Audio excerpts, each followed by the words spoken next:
Homicide department খুব ব্যস্ত হয়ে উঠেছে। গতকাল রাতে উত্তরার পিঙ্ক সিটিতে যে খুন হয়েছে কুখ্যাত সন্ত্রাসী ব্ল্যাক রঞ্জুর ঘনিষ্ঠ সহযোগী লেডি গিয়াস।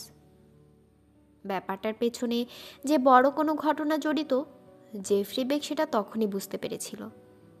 রাতের বেলায় সম্ভাব্য খুনিকে পুলিশ ধরেও ফেলেছিল, কিন্তু খুনি 4-5 জন অস্ত্রধারী পুলিশকে কাবু করে পালিয়ে গেছে। খবরটা শোনা মাত্রই তার মেজাজ বিগড়ে যায়। এটা হলো চূড়ান্ত অযোগ্যতা। পুলিশ যদি আর একটু সতর্ক থাকতো তাহলে কত সহজেই না কেসটা সমাধান করা যেত। সে তো বলেই দিয়েছিল খুনি খুবই ভয়ঙ্কর প্রকৃতির। খবরটা যখন প্রথম শুনে আনন্দে তার শরীরে শিহরণ বয়ে যায়, কিন্তু সেই আনন্দের স্থায়িত্ব ছিল মাত্র 5 মিনিট। সারাটা রাত তার ঘুম আসেনি এই ব্যর্থতার কথা ভেবে। মেজাজ এতটাই খারাপ হয়ে গিয়েছিল যে সকালে ঘুম থেকে উঠে জগিং করতেও ইচ্ছে করেনি। খুব সকালে অফিস থেকে ফোন করে তাকে জানানো হয় গতকাল রাতে শান্তিনগরের এক অ্যাপার্টমেন্টে নির্মমভাবে এক মহিলা খুন হয়েছে। আরেকটা খুন! জেফরি বেক বুঝতে পারল হোমিসাইড ডিপার্টমেন্টের লোকবল বাড়াতে হবে। অবশ্য নিজেকে প্রবোধ দিচ্ছিল এই বলে যে কখনো কখনো পরপর কয়েকটি খুন হওয়া অস্বাভাবিক ঘটনা নয়, প্রায় এরকম হয়ে থাকে। কিন্তু তখনও বুঝতে পারেনি এই মহিলার হত্যাকাণ্ডের সাথে ব্ল্যাক রঞ্জু এবং লেডি গিয়াসের কানেকশন আছে। অফিসে এসে 10 মিনিটের মতো থেকেই চলে যায় শান্তিনগরের ঘটনাস্থলে। এভিডেন্স টিম চলে গিয়েছিল আরও আগে। ঘটনা ঘটেছে রাত 11টার দিকে। স্থানীয় পুলিশ জানতে পারে 12টার পর। মিনা নামের মহিলার লাশের সামনে দাঁড়িয়ে আছে জেফরি বেক। মহিলার হাতে একটা ওয়েম্বলি অ্যান্ড স্কট মডেলের .32 ক্যালিবারের রিভলভার। ওয়ার্ডরোবের পাশে চিত হয়ে পড়ে আছে। মহিলা অস্ত্র চালিয়েছে?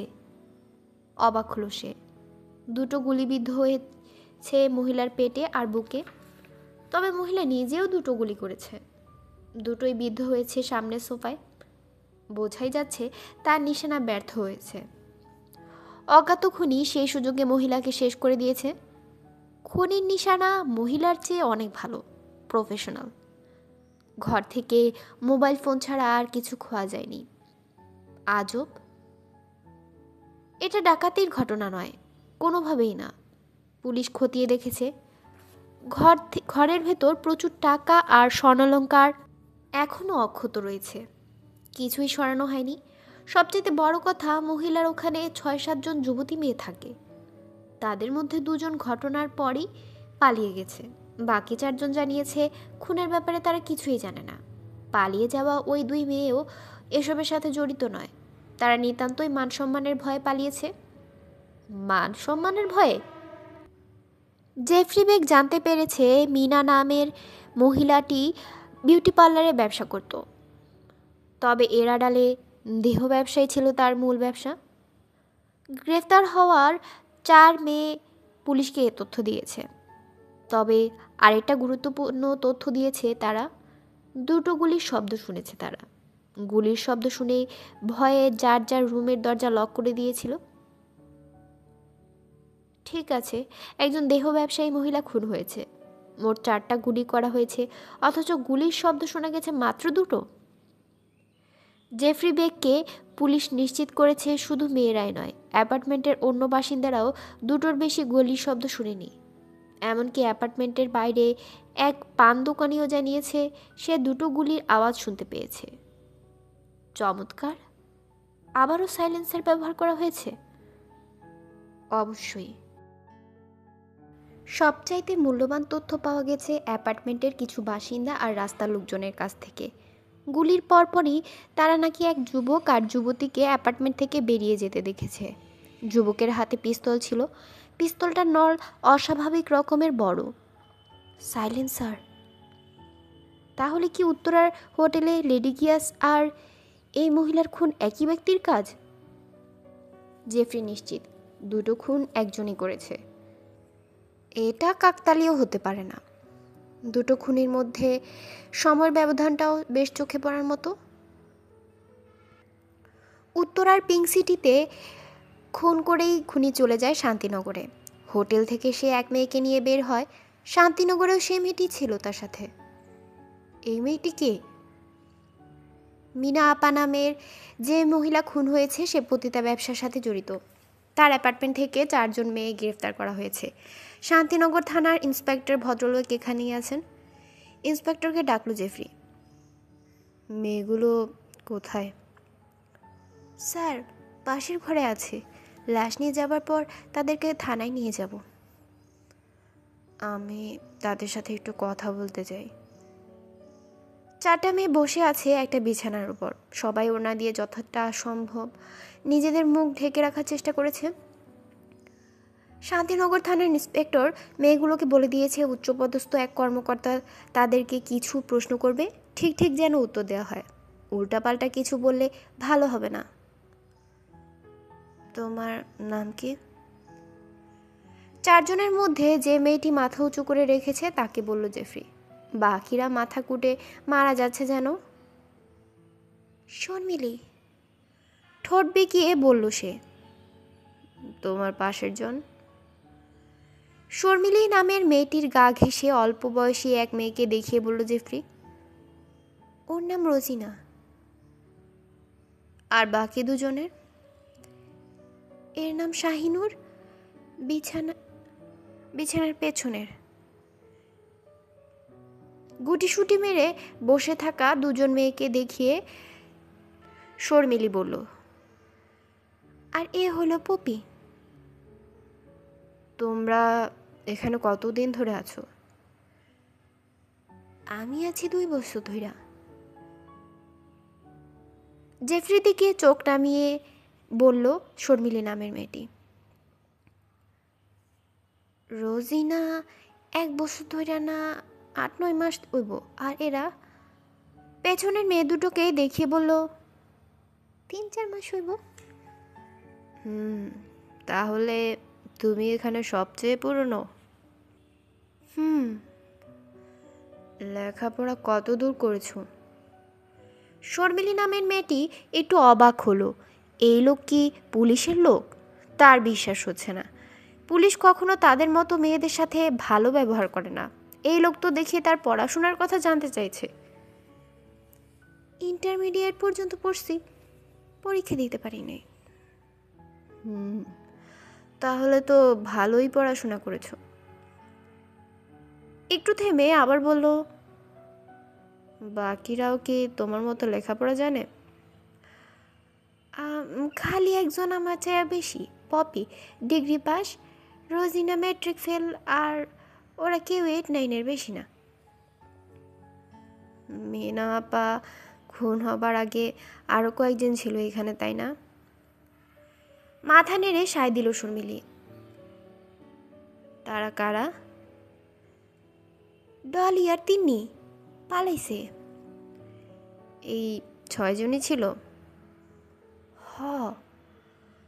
আর কেউ ছিল না? ঠিক করে বলো। আমরা একজনকে গ্রেফতার করেছি, সে লেডি গিয়াস নামের একজনের সাথে ছিল। শর্মিলি চুপ মেরে গেল। ওই মেয়েটি বলেছে সেও এখানেই থাকতো। টোপ দিল জেফরি। এখন অপেক্ষা বসে গেলে কিনা। সে এখানে থাকতো না, মিছা কথা কইছে। তাহলে কোথায় থাকতো? আপনি সুবর্ণার কথা কইতেছেন তো? মাথা নেড়ে সায় দিল জেফরি বেগ। ওই মাইয়া এই লাইনে নতুন, এখানে সে থাকে না। কাইল গিয়াস ভাইয়ের সাথে গেছিল। আচ্ছা, তাহলে তুমি গিয়াসকেও চিনো? মুচকি হাসলো জেফরি। ওই মেয়েটার আসল নাম কি? শর্মিলি চেয়ে রইল জেফরির দিকে। আমি জানি তোমাদের কেউই আসল নাম বলনি। ওই মেয়েটার আসল নাম বলো। উমা, হিন্দু মাইয়া। কোথায় থাকে? রামপুরায়। তুমি তার বাসা চেনো? না, খালি জানি রামপুরায় থাকে। আপার বিউটি পার্লারে কাম করতো। হুম, তাহলে কার কাছ থেকে ওই মেয়েটার ঠিকানা জানা যাবে? বিউটি পার্লারের ইনচার্জ হাবিব ভাই কইতে পারে। ভালো। কথাটা বলেই জেফরি তার পাশে দাঁড়িয়ে থাকা শান্তিনগর থানার ইন্সপেক্টরের দিকে ফিরল। আপনি বিউটি পার্লারে গিয়ে ওই হাবিব লোকটাকে গ্রেফতার করে থানায় নিয়ে যান, আমি আসছি।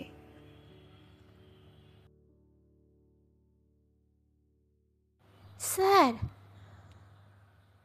শর্মিলি জেফরিকে ডাকলো। আমাগো অ্যারেস্ট কইরা কি হইব? আমরা তো এইসব খুন খারাপের মধ্যে নাই, আমাগো ছাইরা দেন।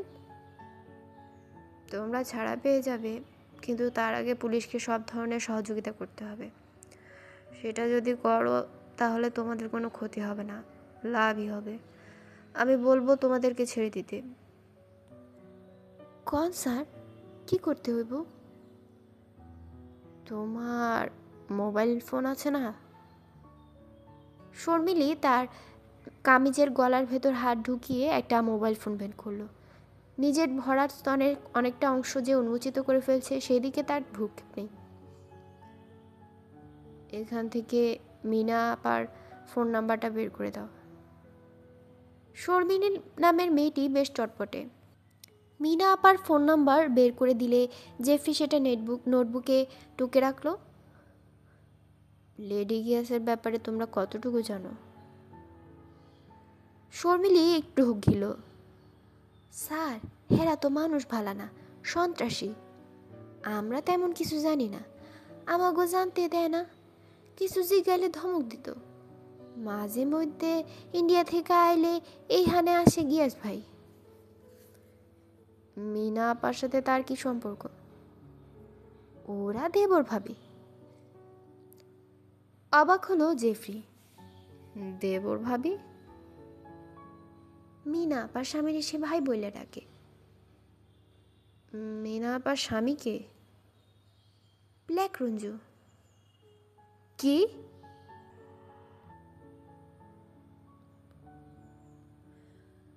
রামপুরা ব্রিজের কাছে উমাকে নামিয়ে দিয়ে বাসটার চলে গেল কাছের একটা পেট্রোল পাম্পে। তার গাড়িতে সামান্য তেল আছে, এ দিয়ে খুব বেশি পথ যেতে পারবে না। যে ডাক্তারের কাছে সে যাবে সে থাকে কেরানীগঞ্জে। অন্য কোনো ডাক্তারের কাছে যাওয়া ঠিক হবে না, গুলির কেস। সুতরাং পরিচিত আর নির্ভরযোগ্য ডাক্তারের কাছেই যেতে হবে। সকালের এই সময়ে পেট্রোল পাম্পে খুব একটা ভিড় নেই। তার সামনে একটা গাড়িতে তেল ভরা হচ্ছে, সেই গাড়ির পেছনে গিয়ে সিরিয়াল নিল। গাড়ি থেকে বের হয়ে অয়েল ট্যাঙ্কটার মুখে খুলে দিয়ে দাঁড়িয়ে রইল সে। এই গাড়িটা সিএনজিতে চলে না, ফলে তার সুবিধাই হচ্ছে। আজকাল সিএনজির জন্য দীর্ঘ লাইন দিতে হয়, অত সময় তার নেই। এখান থেকে কোথায় যাবে ভেবে নিল। গাড়ির বুটে এখনও গল্ফ ব্যাগটা আছে, প্রায় 2 কোটি টাকা। এতগুলো টাকা দেখে কিছুক্ষণের জন্য মনে হয়েছিল ব্ল্যাক রঞ্জুর পেছনে ছোটার দরকার নেই। এই পরিমাণ টাকা দিয়ে বাকি জীবনটা বেশ ভালোভাবে কাটিয়ে দেওয়া যাবে। কিন্তু এটা হবে কাপুরুষের মতো কাজ, বেইমানি করা তার রক্তে নেই। কন্ট্রাক্টটা ভালোভাবে শেষ করবে সে। এটা এক ধরনের পেশাদারিত্ব, এক ধরনের চ্যালেঞ্জ। তাছাড়া তার ট্রাস্টিকে সে ছোট করতে পারবে না, অন্তত তার জন্য হলেও কাজটা করতে হবে। উমা নামের মেয়েটি তার মায়ের কাল্পনিক স্মৃতি উস্কে দিয়েছে। হয়তো তার মাও অল্প বয়সে এভাবে এ লাইনে আর ভাবতে পারল না। মা সম্পর্কে অনেক খারাপ ধারণা কথা শুনেছে সে। তারপরও তার মনে গহীনে মাকে নিয়ে প্রচণ্ড আবেগ কাজ করে, যদিও সেটা কখনো প্রকাশ করা হয়নি। প্রকাশ করার মতো পরিস্থিতি কখনো তারা জীবনে আসেনি, অন্তত গতকালের আগে। স্যার, কয় লিটার? কণ্ঠটা তাকে বাস্তবে ফিরিয়ে আনলো। ব্যারেল হাতে ছেলেটা চেয়ে আছে তার দিকে। 40। খ্যাচ করে তার ঠিক পিছনেই একটা গাড়ি ব্রেক করলে পাশ ফিরে তাকালো সে। সঙ্গে সঙ্গে দাঁড়িয়ে গেল তার গায়ের পশম। পুলিশ। শান্তিনগর থেকে কাজ শেষে বেইলি রোডে অবস্থিত হোমিসাইড ডিপার্টমেন্টে ফিরে এলো জেফরি বেগ। অল্প একটু পথ, তাই হেঁটেই এসেছে। মিনা আপার বিউটি পার্লারের ইনচার্জ হাবিব মিয়াকে জেরা করে বেশ গুরুত্বপূর্ণ তথ্য পেয়েছে সে। লোকটা উমা রাজবংশী নামের এক মেয়ের ঠিকানা দিয়েছে। রামপুরা থানার পুলিশ হয়তো এতক্ষণে মেয়েটাকে গ্রেফতারও করে ফেলেছে। তবে জেফরি খুব খুশি যে তার হাতে প্রচুর তথ্য আছে এখন। এইসব তথ্য জোড়া লাগিয়ে ঠিকমতো সাজিয়ে নিতে পারলে, একটার সঙ্গে আরেকটার সঠিক কানেকশন খুঁজে বের করতে পারলে এই কেসে অনেক অগ্রগতি হবে। নিজের রুমে বসে আছে এখন। সামনে বসে আছে তার সহকারী জামান। মিনা হাপা হলো রঞ্জুর স্ত্রী, আপন মনে বলল জেফরি বেগ। দ্বিতীয় স্ত্রী। প্রথম স্ত্রীকে ব্ল্যাক রঞ্জু নিজ হাতে খুন করেছে স্যার, 8 বছর আগে। জামান যোগ করল, খবরটা পত্রিকায় এসেছিল। পূর্ণ ঢাকার এক নামকরা রেস্তোরাঁর সামনে প্রকাশ্যে নিজের স্ত্রীকে হত্যা করে সে। কথাটা শুনে একটু ভেবে জেফরি বলল, ব্ল্যাক রঞ্জুর ঘনিষ্ঠ সহযোগী লেডি গিয়াস খুন হলো উত্তরায় একটি হোটেলে। তার বর্তমান স্ত্রী খুন হলো নিজের অ্যাপার্টমেন্টে। খুনির সাথে এমন এক মেয়ে ছিল যে কিনা রঞ্জু স্ত্রীর বিউটি পার্লারে কাজ করত। গতকালই দেহ ব্যবসায় নাম লিখিয়েছে। মেয়েটা লেডি গিয়াসের সাথে ছিল, আবার খুনির সাথেও তাকে দেখা গিয়েছে। অদ্ভুত স্যার, মেয়েটা কোনো এক পক্ষের হয়ে কাজ করেছে। জামান নিজের মতামত জানালো। মাথা নেড়ে সায় দিল জেফরি। হয়তো রঞ্জুর দলের ভেতর কোনো কোন্দল সৃষ্টি হয়েছে। হতে পারে। কথাটা বলে জেফরি উদাস হয়ে গেলে জামানও চুপ মেরে রইল। তার বসের চিন্তার কোনো ছেদ ঘটাতে চাইল না সে। খুনির কাছে লেডি গিয়াস আর রঞ্জুর স্ত্রীর মোবাইল ফোন আছে। অনেকক্ষণ পর আস্তে করে বলল ইনভেস্টিগেটর জেফরি বেগ, আমরা এগুলো দিয়ে ট্র্যাক ডাউন করতে পারি। আমিও সেটাই ভাবছিলাম স্যার, জামান বলল। তবে কাজটা একটু অন্যভাবে করতে হবে। কিভাবে স্যার? মিনা মানে রঞ্জু স্ত্রীর ফোন নাম্বার আমাদের কাছে আছে। আমি নিশ্চিত লেডি গিয়াস ওই নাম্বারে ফোন করেছিল। আমি চাই আগে সেটা বের করতে। তা করা যাবে স্যার। জামান আগ্রহী হয়ে উঠল। রঞ্জু স্ত্রীর ফোনটা পোস্টপেড, সুতরাং কল লিস্ট সেভ করা থাকবে। ফোন কোম্পানিকে বললেই তারা জানিয়ে দিবে ওই নাম্বারে গতকাল কোন কোন নাম্বার থেকে ফোন করা হয়েছে। সেই সব নাম্বারগুলো ফোন কোম্পানির রেজিস্ট্রেশন থেকে চেক করে দেখা যাবে ওগুলো কাদের নাম্বার। সন্দেহজনক নাম্বারটা খুব সহজেই বের করে যাবে মনে হয়। তুমি নাম্বারটা নিয়ে কাজ শুরু করে দাও, আর কমিউনিকেশন রুমকে বলো আমি কিছুক্ষণ পর আসছি। সাবের কামাল যেন রিপোর্ট নিয়ে ওখানে চলে যায়। ঠিক আছে স্যার। জামান রুম থেকে চলে গেল।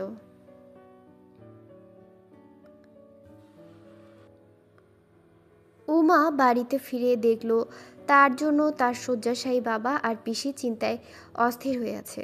তার মা এখনো হসপিটালে। গতকাল বিকালে শেষ দেখে এসেছিল, আর যেতে পারেনি। এরই মধ্যে অনেক কিছু ঘটে গেছে।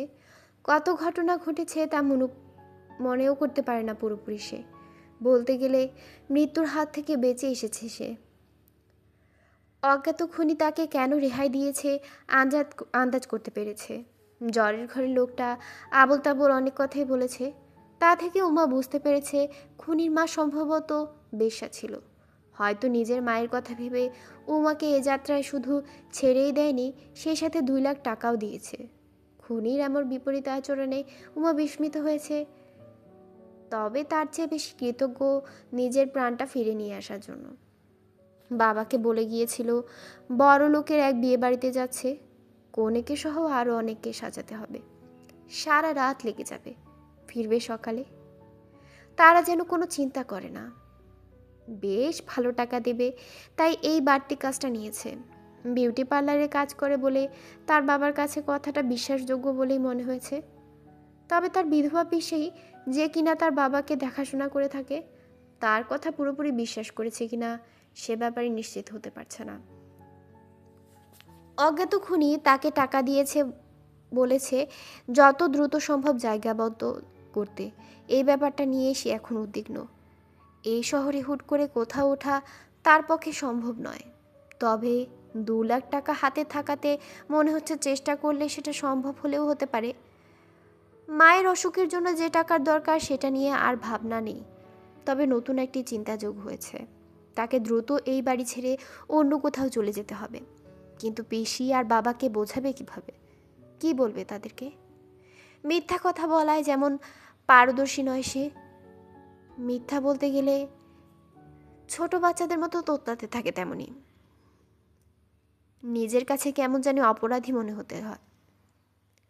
তার এই স্বভাবটা সে পেয়েছে বাবার কাছ থেকে। তার বাবা সারা জীবনে মিথ্যে বলেনি, অন্তত পরিচিত লোকজন আর আত্মীয় স্বজন এরকমটি বলে থাকে। কিন্তু উমা জানে তাকে মিথ্যা বলতে হবে, অনেক মিথ্যে, তা না হলে ভয়ঙ্কর বিপদে পড়ে যাবে। ঠিক করলো স্নান করে মাথা ঠান্ডা রেখে ধীরে সুস্থে পিসিকে কথাটা বলবে। এই ফাঁকে মিথ্যে একটা গল্প সাজিয়ে নিতে পারবে সে। ঘরে বসে যখন এসব ভাবছে তখন তার পিসি দরজার কাছে এসে বলল, কিছু খাবি? না, আমি খেয়ে এসেছি। হাসপাতালে যাবি কখন? এই তো পিসি, স্নান করে যাব। তাহলে স্নান করে নে। পিসি তাকে তাড়া দিয়ে চলে গেল নিজের কাজে। উত্তর রামপুরার এক সরু গলির শেষ মাথায় তাদের বাড়িটা। আজ অনেক দিন ধরে এখানে ভাড়া থাকে।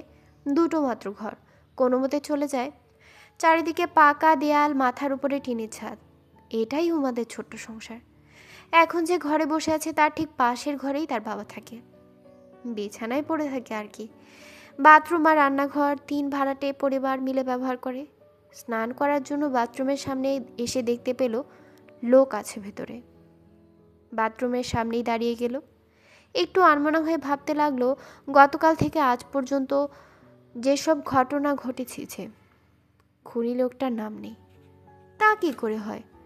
তাকে আসলে বলেনি, বলতে চায়নি। খুনি হলেও লোকটার চোখ দুটো বেশ সুন্দর।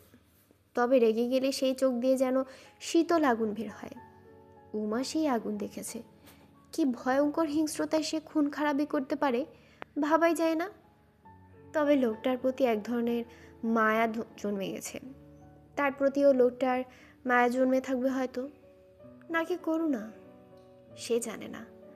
তবে আশ্চর্যের বিষয়, লোকটার চোখ ছাড়া পুরো চেহারাটা স্মরণ করতে পারছে না এখন। গুলিয়ে ফেলছে। কেমন জানি দেখতে। বারবার শুধু চোখ দুটো ভেসে আসছে, পুরো চেহারাটা নয়। আজব। উমা খুব অবাক হলো। এই আগন্তুকের সাথে কাল রাত থেকে একটু আগে পর্যন্ত থেকেছে, অথচ তার চেহারাটা মনে করতে পারছে না। বুঝতে পারল তার মনের উপর দিয়ে যে ঝড় বয়ে গেছে তার জন্যই হয়তো এমনটি হয়েছে।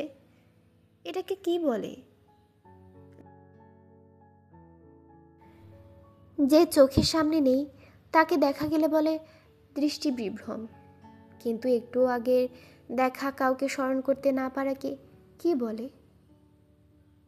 হঠাৎ তার চোখের সামনে লোকটার চেহারা ভেসে উঠল।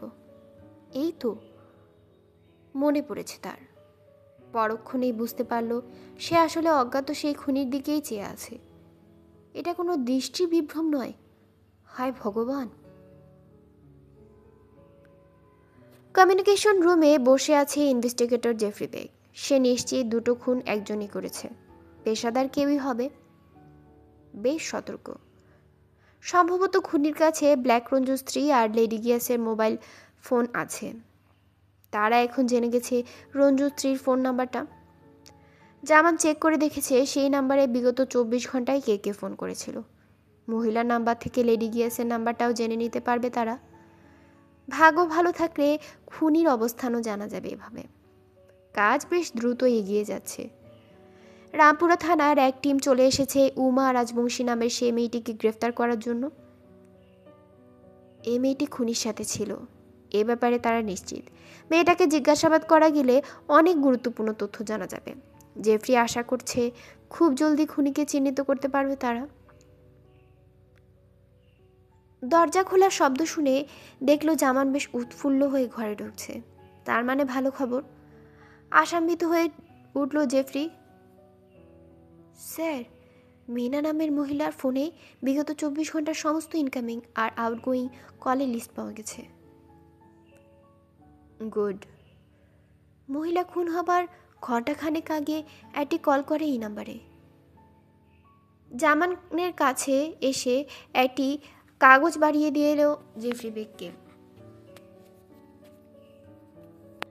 এই নাম্বারটার পজিশন তখন ছিল উত্তরায়, পিঙ্ক সিটি হোটেলের কাছে একটা সেল টাওয়ার। আমি নিশ্চিত এটাই লেডি গিয়াসের নাম্বার। মাথা নেড়ে সায় দিল জেফরি, তার চোখে এখন কল লিস্টের দিকে। স্যার, বিগত 24 ঘন্টায় মহিলার ফোনে ইনকামিং কল এসেছে মোট 11টি। এর মধ্যে একটা ওভারসিজ কল ইন্ডিয়া থেকে, কলকাতার একটি নাম্বার। বাকিগুলো পার্লারের ইনচার্জ, মহিলা ড্রাইভার আর লেডি গিয়াসের। ইন্ডিয়ার কলটা খুব সম্ভবত ব্ল্যাক রঞ্জুর। কাগজে চোখ বোলাতে বোলাতে বলল জেফরি বেগ। মাথা নেড়ে সায় দিল জামান। পার্লারের ইনচার্জকে ফোন করা হয়েছে 2বার, যোগ করল জামান। লেডি গিয়াসের নাম্বার বলে যেটাকে সাসপেক্ট করছো, সেটার খোঁজ নিয়েছো? জানতে চাইল জেফরি। জি স্যার। আরেকটা কাগজ বাড়িয়ে দিল জেফরির দিকে জামান। এই নাম্বার থেকে মোট 6টি কল করা হয়েছে। রঞ্জু স্ত্রীর নাম্বারে কল করা হয়েছে 3বার। মজার ব্যাপার হলো, খুন করার কিছুক্ষণ আগে 7 মিনিট আগে মহিলাকে ফোন করা হয়, অথচ তখন লেডি গিয়াস খুন হয়ে গেছে। ধরে নাও ওটা খুনিই করেছে। কাগজ থেকে চোখ তুলে বলল জেফরি বেগ। লেডি গিয়াসের নাম্বারে থেকে 2বার কল করা হয়েছে ফোনে।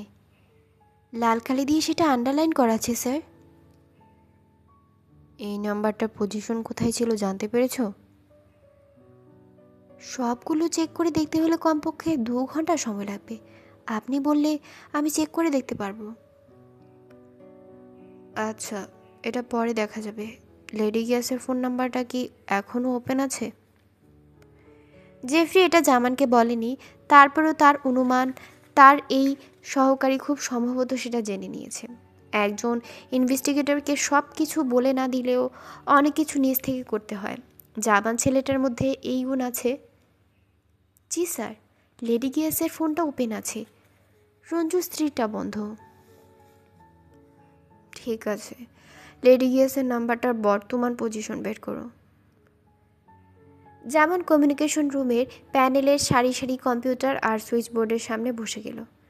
কিছুক্ষণ কিবোর্ডে আঙ্গুল চালিয়ে পেছন ফিরে বলল, স্যার ফিশিং করব? মাথা নেড়ে সায় দিল জেফরি। এই ফিশিংয়ের মানে হলো লেডি গিয়াসের নাম্বারটা যে ফোন কোম্পানির, এখন সেই কোম্পানির পক্ষ থেকে একটি সার্ভিস মেসেজ পাঠানো হবে। এই কাজটি করার অথরিটি তাদের আছে। ফোন কোম্পানিগুলোর সাথে সহযোগিতার মাধ্যমে এটা করা হয়। প্রতিটি ফোন কোম্পানি তার গ্রাহকদেরকে বিভিন্ন বিষয়ে মেসেজ পাঠিয়ে থাকে মাঝে মধ্যে।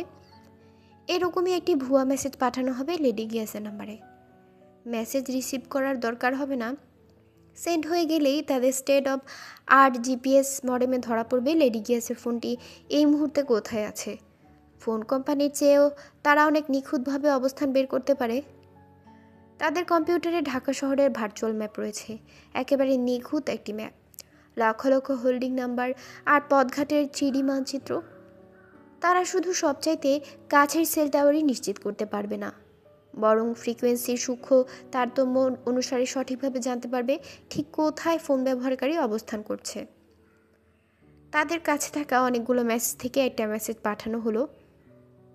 বিশ্ব মাতৃদুগ্ধ দিবস পালন উপলক্ষে একটি জনসচেতনতামূলক বার্তা।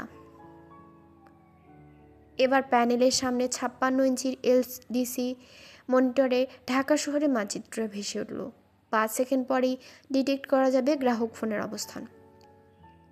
স্ক্রিনের একপাশে লাল রঙের একটি ছোট্ট আলোক বিন্দু ব্লিপ করলে জামান পেছনে ফিরে তাকালো। স্যার, রামপুরায়।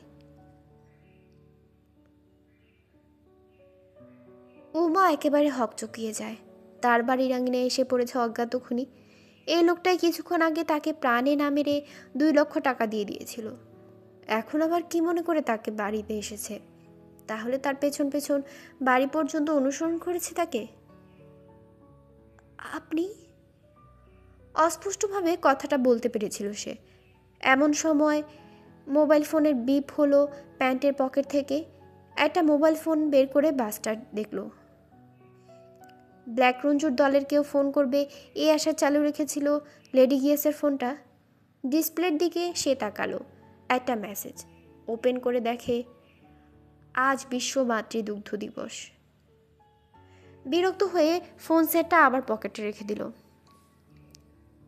জলদি এখান থেকে চলে যেতে হবে। উমাকে তাড়া দিয়ে বলল সে। পুলিশ আসছে। পুলিশ?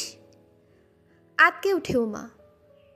বাস্টার তার হাতটা ধরে বলল, চলো। উমার মাথা ঘুরতে শুরু করে।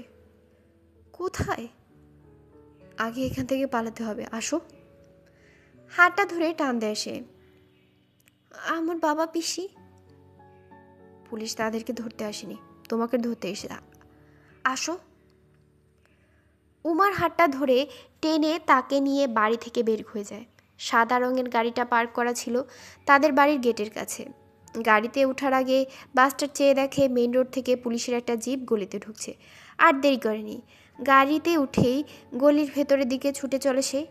এই গলিটা ভালো করে চেনে না, এখান থেকে কোথাও যাওয়া হবে সেটাও বুঝতে পারে না, শুধু জানে পুলিশের হাত থেকে বাঁচতে হবে তাকে। এই গলিটা দিয়ে কোথায় যাওয়া যায় জানো? উমা তখনও ধাতস্থ হতে পারেনি, মাথা দোলায় সে জানে না। বাসটার চিন্তায় পড়ে যায়। সরু গলি দিয়ে খুব বেশি স্পিডে যেতে পারছিল না, তবে পুলিশের গাড়িটা তাদের পিছু নেয়নি। ওটার গন্তব্য যে উমাদের বাড়ি সেটা বাসটার জানত। সাপের মতো এঁকে বেঁকে অনেকটা পথ পেরোনোর পর মেইন রোডে উঠে আসে তাদের গাড়িটা। হাফ ছেড়ে বাঁচে বাস্টার্ড, সঙ্গে সঙ্গে গাড়ির গতি বাড়িয়ে দেয়। উমা বুঝতে পারে না এই খুনি কিভাবে জানতে পারলো তার বাড়িতে পুলিশ আসছে। লোকটা তো তাকে নামিয়ে দিয়ে চলে গিয়েছিল। রাস্তা থেকে চোখ সরিয়ে চকিতে উমাকে দেখে নেয় বাস্টার্ড। সেও বুঝতে পারে মেয়েটা কি ভাবছে।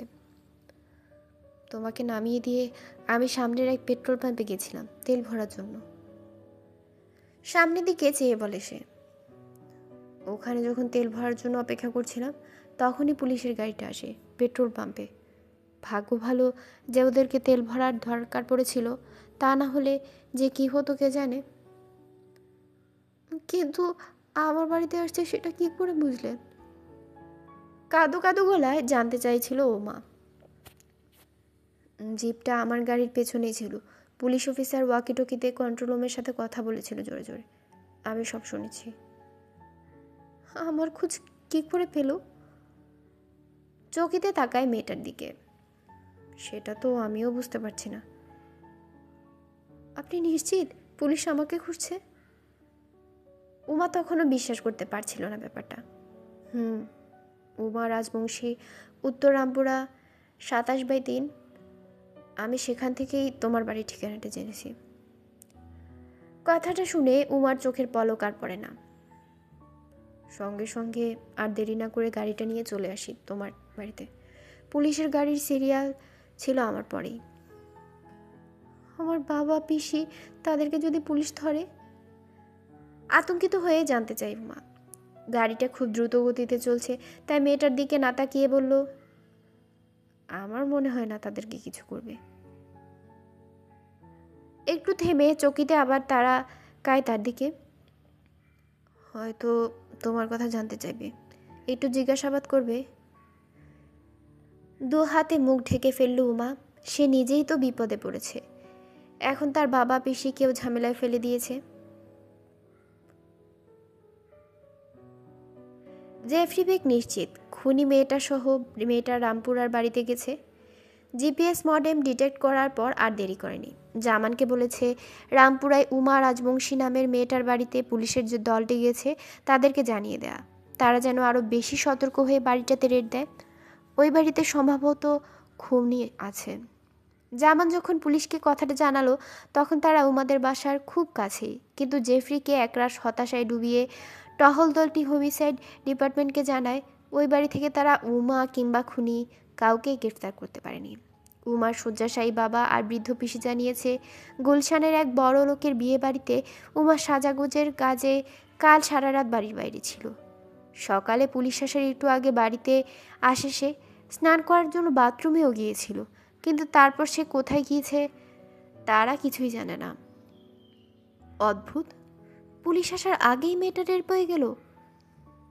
উমার পিসি আরও জানিয়েছে উমার সাথে আর কেউ ছিল না, সে একদম একা বাড়িতে ফিরেছিল।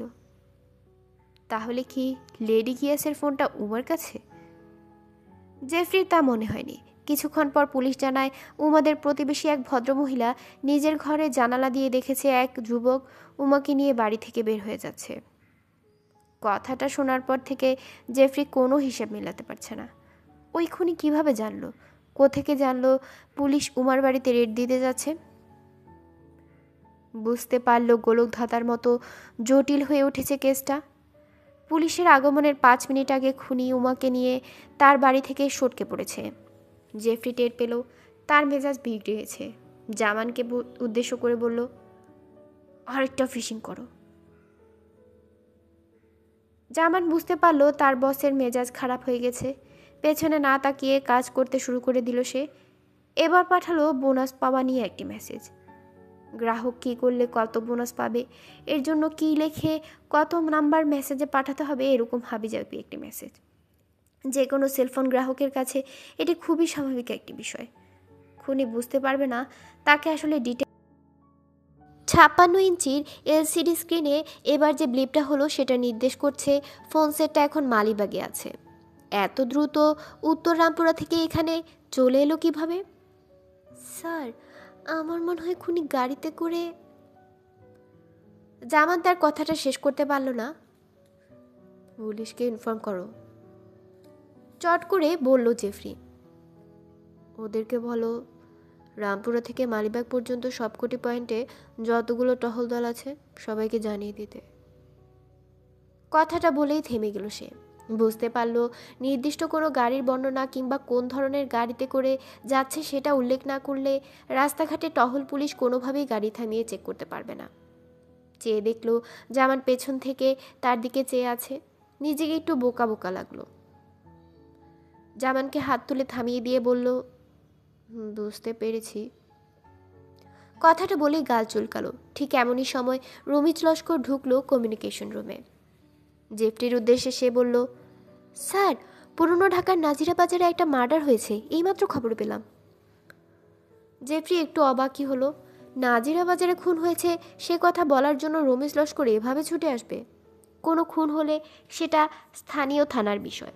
তারা ঘটনাস্থলে গিয়ে পুলিশ কন্ট্রোল রুমে জানায়। সেখান থেকে ঊর্ধ্বতন কর্মকর্তারা গুরুত্ব বুঝে হোমিসাইড ডিপার্টমেন্টকে ইনভেস্টিগেশন করতে বলে। রমিজ লস্কর এই খবর পেয়ে এভাবে ছুটে আসবে কেন? এর পরপরই জবাবটা সে পেল। সুলতান নামের এক 20-22 বছরের যুবক। রমিজ তার কথা শেষ করলো, তার চোখে মুখে উত্তেজনা। এটা কি আমাদেরকে তদন্ত করতে বলা হয়েছে? জেফরি জানতে চাইল। এখনো সেরকম কিছু বলা হয়নি স্যার। রমিজের চোখে মুখে এখনো প্রবল উত্তেজনা। তাহলে এই খবরটা আমাদেরকে জানানোর মানে কি? স্যার, এই সুলতান ছেলেটা ব্ল্যাক রঞ্জুর অন্যতম ঘনিষ্ঠ সহযোগী।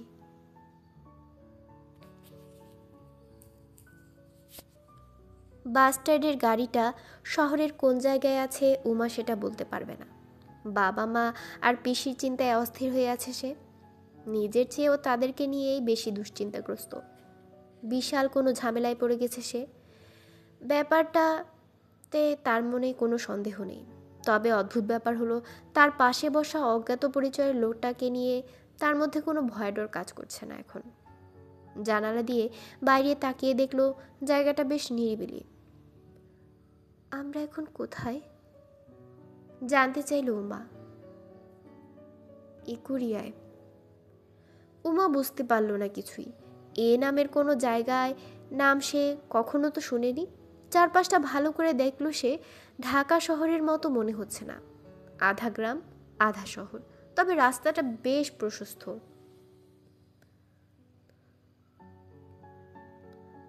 বুড়িগঙ্গা নদীর ওপারে। তার চাহনি দেখে বাস্টার্ড বলল, কেরানীগঞ্জ।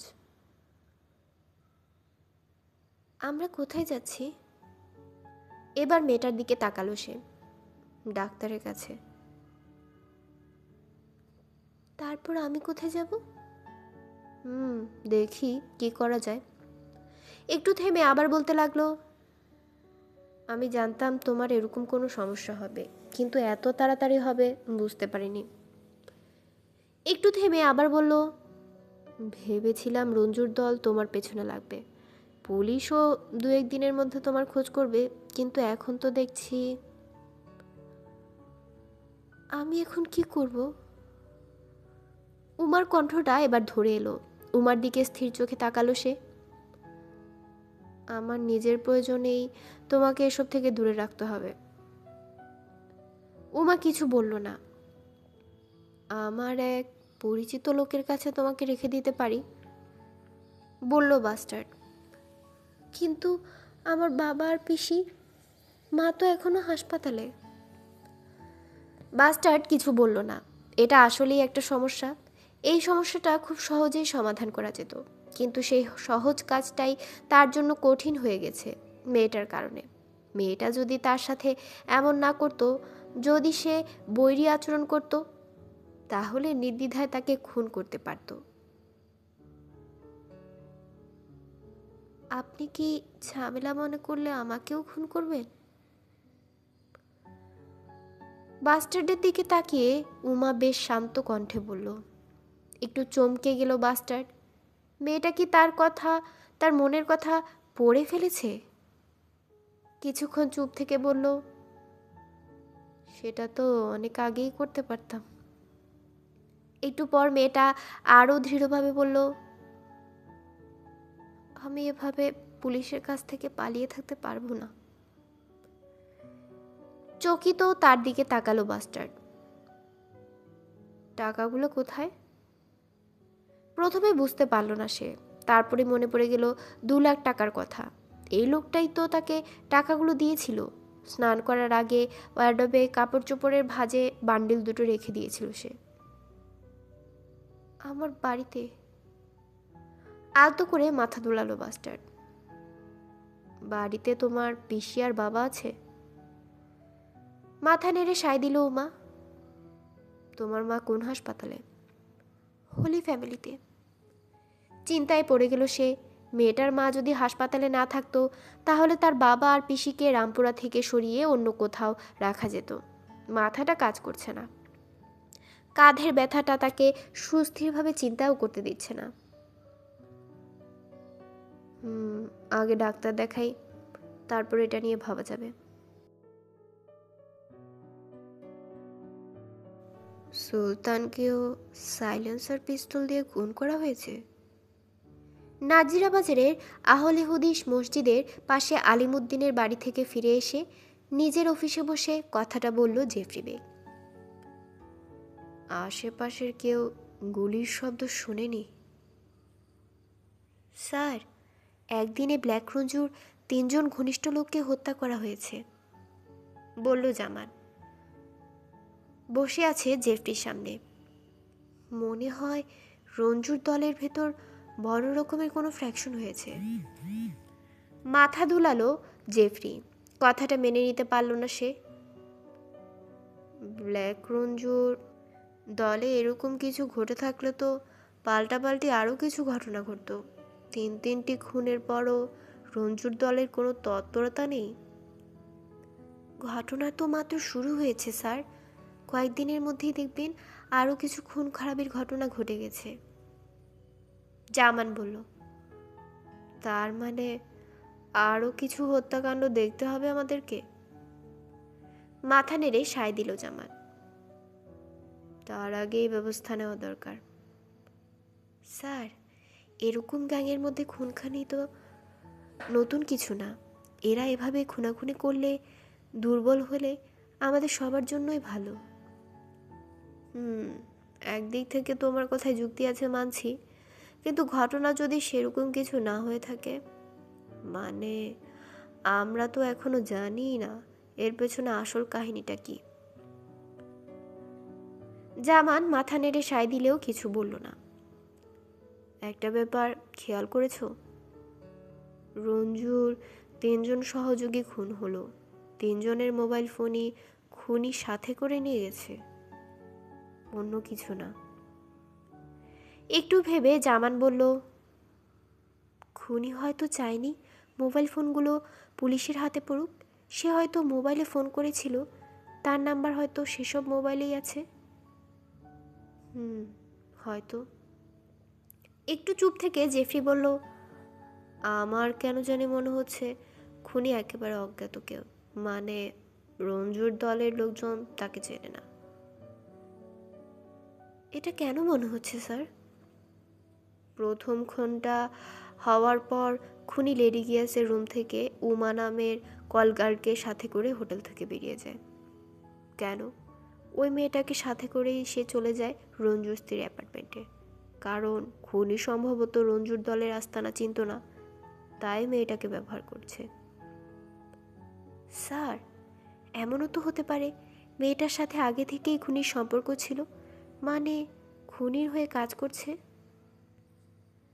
জামান আগ্রহী হয়ে বলল, না, তাই যদি হতো তাহলে মেয়েটিকে নিয়ে রঞ্জু স্থির ওখানে যাবার কোনো দরকারই ছিল না। স্যার, রঞ্জু স্ত্রীর অ্যাপার্টমেন্টে ঢোকার জন্য মেয়েটাকে নিয়ে গেছে হয়তো। জামানের এ কথাটা জেফরির মনে ধরল। মাথা নেড়ে সায় দিল সে, তা হতে পারে। ভালো কথা। ওমার একটা ছবি আর ফোন নাম্বার জোগাড় করার কথা বলেছিলাম, করেছো? জেফরি বলল, উমা কোনো ফোন ব্যবহার করে না স্যার। ওর বাড়ির কেউই ফোন ব্যবহার করে না। ওদের আর্থিক অবস্থা ভালো না, তবে বিউটি পার্লার থেকে কর্মচারীদের একটা গ্রুপ ছবি জোগাড় করেছে পুলিশ। সেটা থেকে সিঙ্গেল একটা ছবি তৈরি করা যাবে। গুড। একটু ভেবে নিল জেফরি বেগ। উমাদের ফোন নেই, তাই না? মাথা নেড়ে আবারও সায় দিল জামান। যাদের ফোন নেই তারা কি করে জামান? জামান চট করে বলল, স্যার, ফোন ফ্যাক্সের দোকান থেকে ফোন করে। আর তাদেরকে যদি কেউ ফোন করতে চায় তখন? জামান ভাবতে লাগলো, আশেপাশের কারো ফোন ব্যবহার করে, তাই না? জি স্যার। তুমি ওমার আশেপাশে ওর পরিচিত কয়েকজনের ফোন নাম্বার কৌশলে জোগাড় করো, তারা যেন বুঝতে না পারে, ঠিক আছে? জি স্যার। আমি নিশ্চিত মেয়েটা তার বাড়ির লোকজনের সাথে যোগাযোগ করার চেষ্টা করবেই। আমারও তাই মনে হচ্ছে স্যার। আচ্ছা, ভালো কথা। ওমার বাড়ির আশেপাশে পুলিশ জিজ্ঞাসাবাদ করে নতুন কিছু পেয়েছে? একটা তথ্য পাওয়া গেছে স্যার। উমার বাড়ির সামনে একটা সাদা রঙের প্রাইভেট কার দেখা গিয়েছিল পুলিশ আসার কিছুক্ষণ আগে। সম্ভবত ওটাতে করেই তারা দুজন পালিয়েছে। আশাম্বিত হয়ে উঠল জেফরি। তাহলে তো ট্র্যাক ডাউন করাটা সহজ, তাই নাকি? তা করা যায়, কিন্তু গতকাল রাতে লাল রঙের গাড়ি ব্যবহার করেছিল খুনি, আজ করেছে সাদা রঙের গাড়ি। এখন আবার কি ব্যবহার করছে কে জানে। চেষ্টা করে দেখতে দোষ কি? আবারও একটা ফিশিং করে খুনির অবস্থান জেনে নেওয়ার চেষ্টা করলো তারা। জেফরি বেগের চোখ বড় এলসিডি স্ক্রিনে নিবন্ধ। ভার্চুয়াল মানচিত্রে কিছু দেখা যাচ্ছে না এখন। ফিশিং করার পরেও কোনো রেসপন্স নেই। স্যার, মোবাইল বন্ধ করে রাখা আছে হয়তো। জামান পেছন ফিরে তাকালো। কিংবা নেটওয়ার্কের সমস্যা, যোগ করলো জেফরি।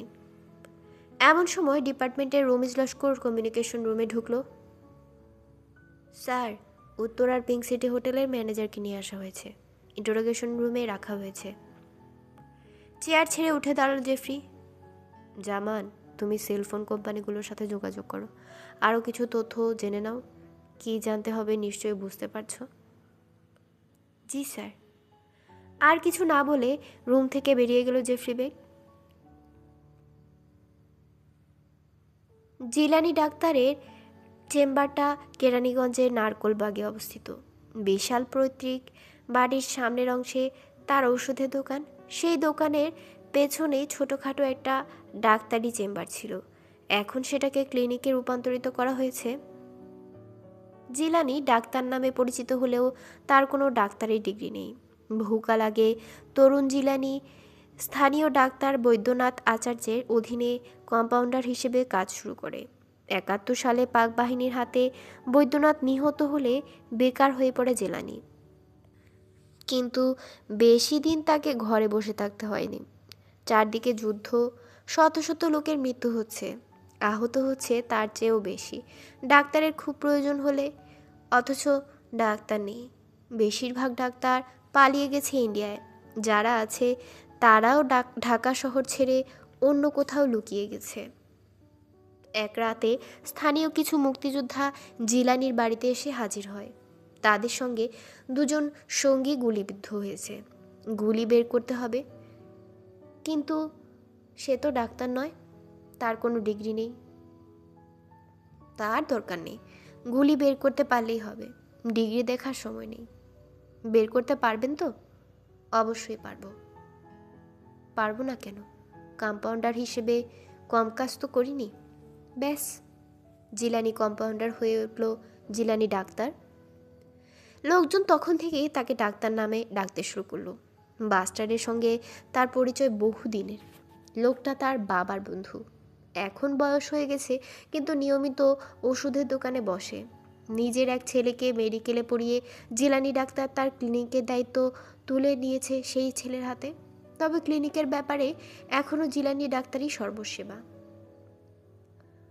বাস্টার্ডের গাড়িটা যখন তার চেম্বারের সামনে এসে থামলো, জিলানি ডাক্তার তখন ওষুধের দোকানের সামনে বসে পত্রিকা পড়ছে আর আয়েশ করে চায়ে চুমুক দিচ্ছে।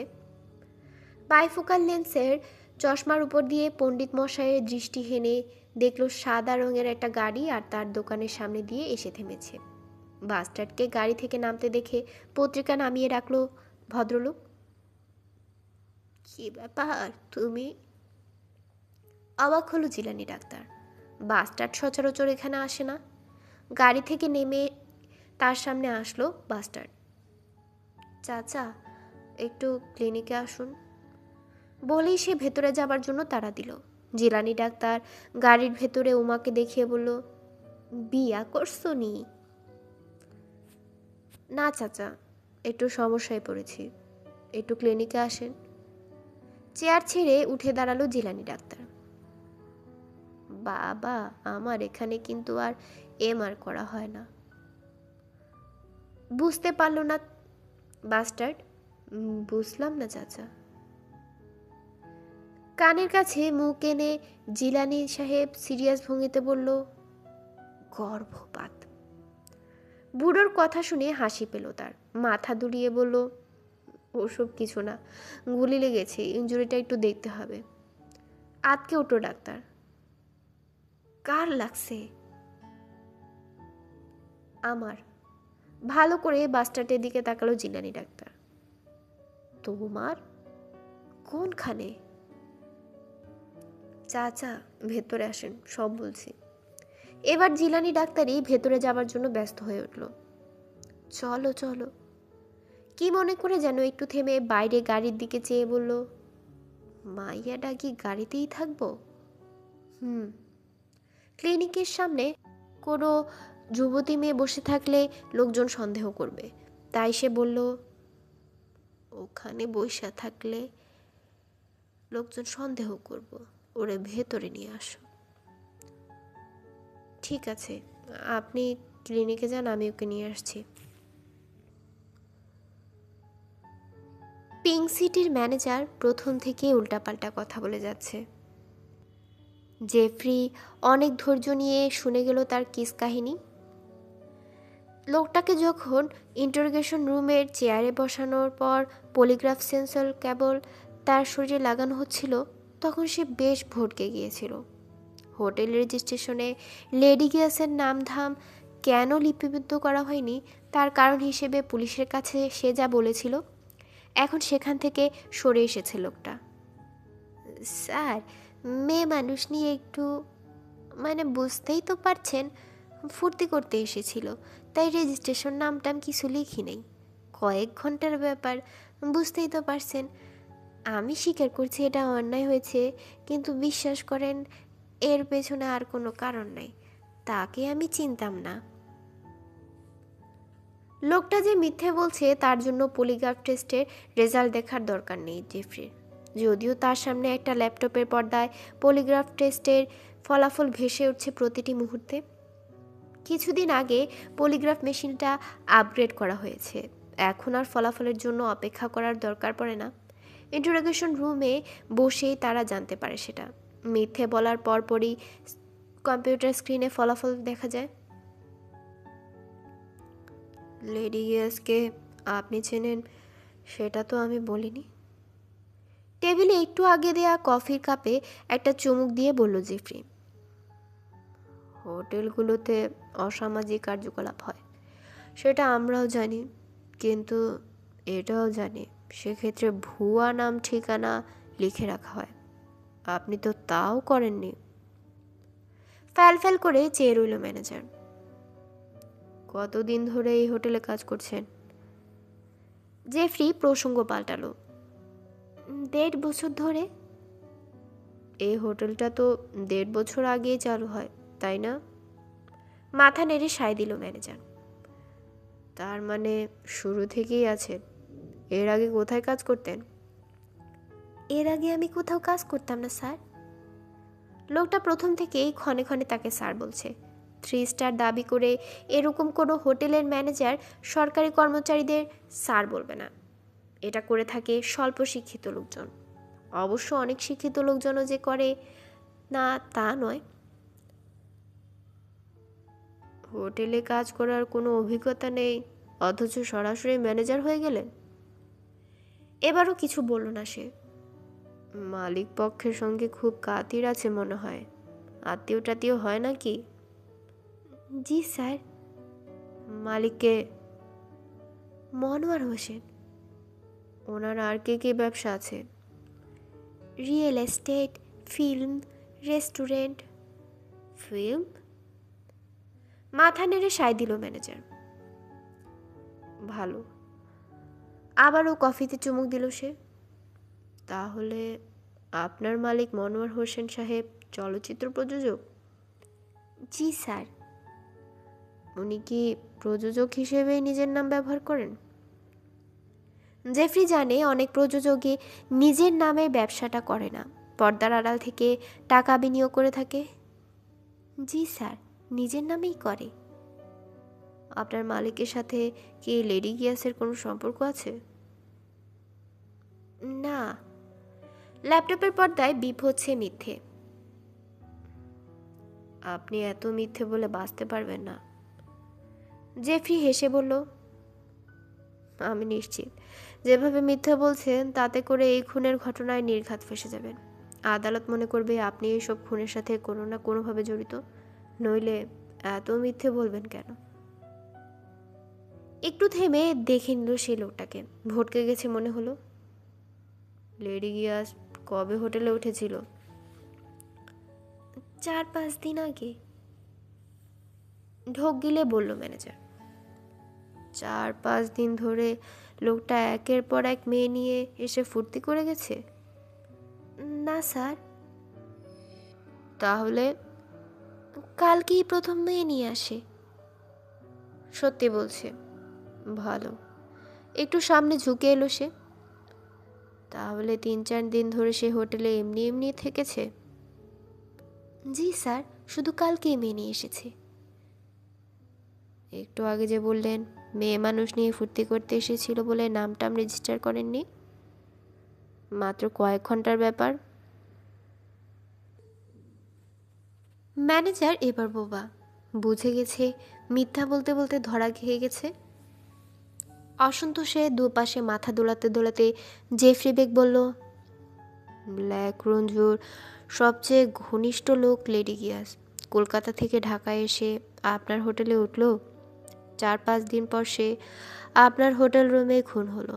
আর আপনি এখন একবার বলছেন লোকটা মেয়ে নিয়ে ফুর্তি করতে এসেছিল বলে নামটাম কিছু রেজিস্টার করেনি। দুহাত টেবিলের উপর রেখে আবার বলতে লাগলো, আপনি এখনো জানেন না কত বড় বিপদে পড়ে গেছেন।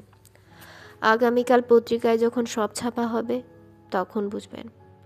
গতকাল শীর্ষ সন্ত্রাসী ব্ল্যাক রঞ্জুর ডান হাত হিসেবে পরিচিত লেডি গিয়াসই শুধু খুন হয়নি, খুন হয়েছে তার দ্বিতীয় স্ত্রী মিনা আর পুরনো ঢাকায় সুলতান নামে রঞ্জুর আর এক সহযোগী। ম্যানেজারের চোখে মুখে বিস্ময়, যেন কথাটা বিশ্বাস করতে পারছে না। মাথা দুলালো জেফরি। বিরাট ঘটনা, বুঝলেন ম্যানেজার সাহেব। আপনার ছেলে মেয়ে কয়জন? আবারও অন্য প্রসঙ্গে চলে গেল সে। 3 মেয়ে। ছেলে নেই? মাথা দোলালো ম্যানেজার। তারা কি করে? সবাই পড়াশোনা করে, বড়টা কলেজে, ছোট 2জন স্কুলে। আপনাকে তো মেয়েদের কথাও ভাবতে হবে নাকি? এখন যে অবস্থা দাঁড়াচ্ছে, আদালত তো আপনাকে ব্ল্যাক রঞ্জুর দলের একজন হোমরা চোমরা মনে করবে। কমপক্ষে 7-8 বছরের জেল। মেয়েগুলো বিয়ে দিতে হবে, অনেক সমস্যা হবে, তাদের লেখাপড়াও অনিশ্চিত হয়ে যাবে। স্যার, আমি এরকম কোনো লোকের দলের মধ্যে পড়ি না, বিশ্বাস করেন। তোতলাতে ম্যানেজার আকুতি জানালো, বুঝলাম। আপনি নিতান্তই একজন নিরীহ টাইপের লোক, কিন্তু ওদেরকে বাঁচাতে গিয়ে যে নিজেই বিপদে পড়ে যাচ্ছেন সেটা বুঝতে পারছেন? লোকটা ভটকে গেল, কিছু বলতে পারছে না। আপনি যদি আমার কাছে সব সত্যি না বলেন, পুলিশ আপনাকে রিমান্ডে দেবে। তারা রিমান্ডে কি করে সেটা নিশ্চয় জানেন। আর আমার কাছে যদি সব সত্যি বলেন, তাহলে আমি আর পুলিশ রিমান্ডের জন্য রেকমেন্ড করব না। স্যার, লেডি গিয়াস ব্ল্যাক রঞ্জুর লোক, তাই হোটেলের রেজিস্টারে রেকর্ড করে রাখিনি। গুড। স্বাভাবিক থাকলেও জেফরি যেন এটা আহামরি তথ্য নয়। আপনার মালিক আপনাকে নিশ্চয়ই বলেছে কোনো রেকর্ড না রাখতে। জি স্যার। লোকটা আবারও তোতলালো। সত্যি? আপনার মালিকের সাথে রঞ্জুর কতদিনের সম্পর্ক? ম্যানেজার তার দিকে চেয়ে রইল। মিথ্যে বললে এরা ধরে ফেলে, কি আজব এক যন্ত্র। এটা কি করে কে জানে। না, আর মিথ্যে বলে ফেসে যাওয়ার কোনো দরকার নেই। আমার মালিকের নাম মনোয়ার হোসেন মঞ্জু। সপ্রশ্ন দৃষ্টিতে তাকিয়ে রইল জেফরি। এই নামটা তো কিছুক্ষণ আগেও সে বলেছে। আবার বলার মানে কি? হ্যাঁ, সেটা তো একটু আগেও বললেন। উনি ব্ল্যাক রঞ্জুর বড় ভাই।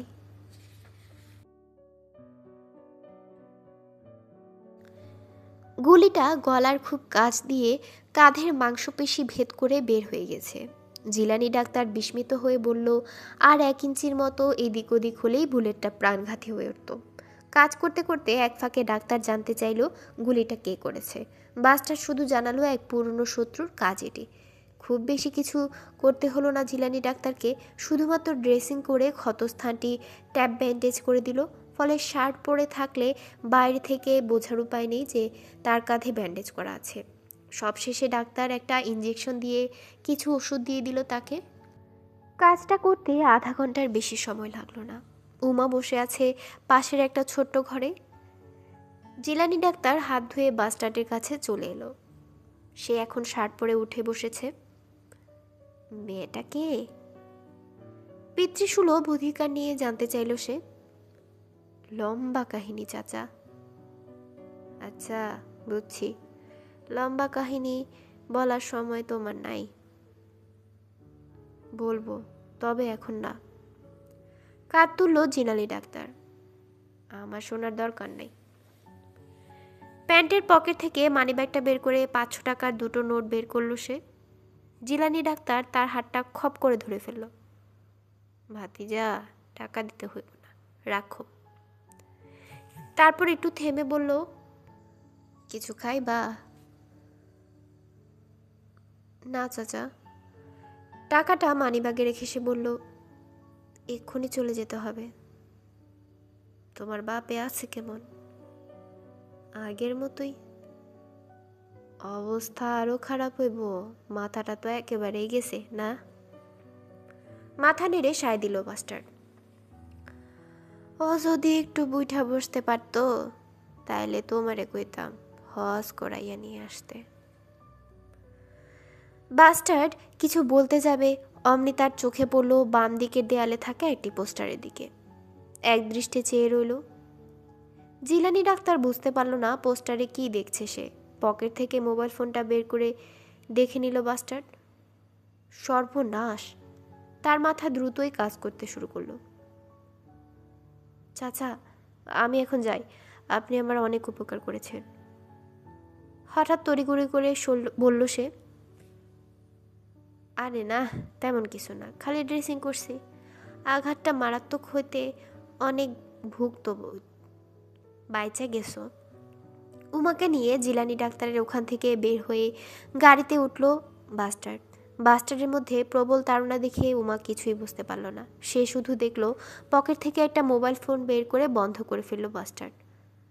ঢাকা মাওয়া সড়ক ধরে খুব দ্রুত গতিতে গাড়ি চালাতে লাগলো। কি হয়েছে? একটু ভয় পেয়ে গেল উমা। মাথা দোড়ালো বাস্টার্ড। তেমন কিছু না, কিন্তু সে ভালো করেই জানে সাংঘাতিক ঘটনা ঘটে গেছে। অবশেষে পিঙ্ক সিটির ম্যানেজার তোতা পাখির মতো সব বলে দিয়েছে। বেচারা অনেক চেষ্টা করেছিল সব তথ্য গোপন রাখার, কিন্তু সে পারেনি। জেফরির ধারণা লোকটা আদৌ সেরকম জাদ্রিল কেউ নয়, একেবারে নিরীহ আর গোবেচারা টাইপের একজন। ব্ল্যাক রঞ্জুর পিঙ্ক সিটি হোটেলের মালিক, তবে কাগজে কলমে এর মালিকানা দেখানো হয়েছে তার বড় ভাই মনোয়ার হোসেন মঞ্জুর নামে। লোকটা কয়েক বছর আগেও সামান্য মুদি দোকানে ছিল। ছোট ভাইয়ের কল্যাণে এখন বিরাট ব্যবসায়ী।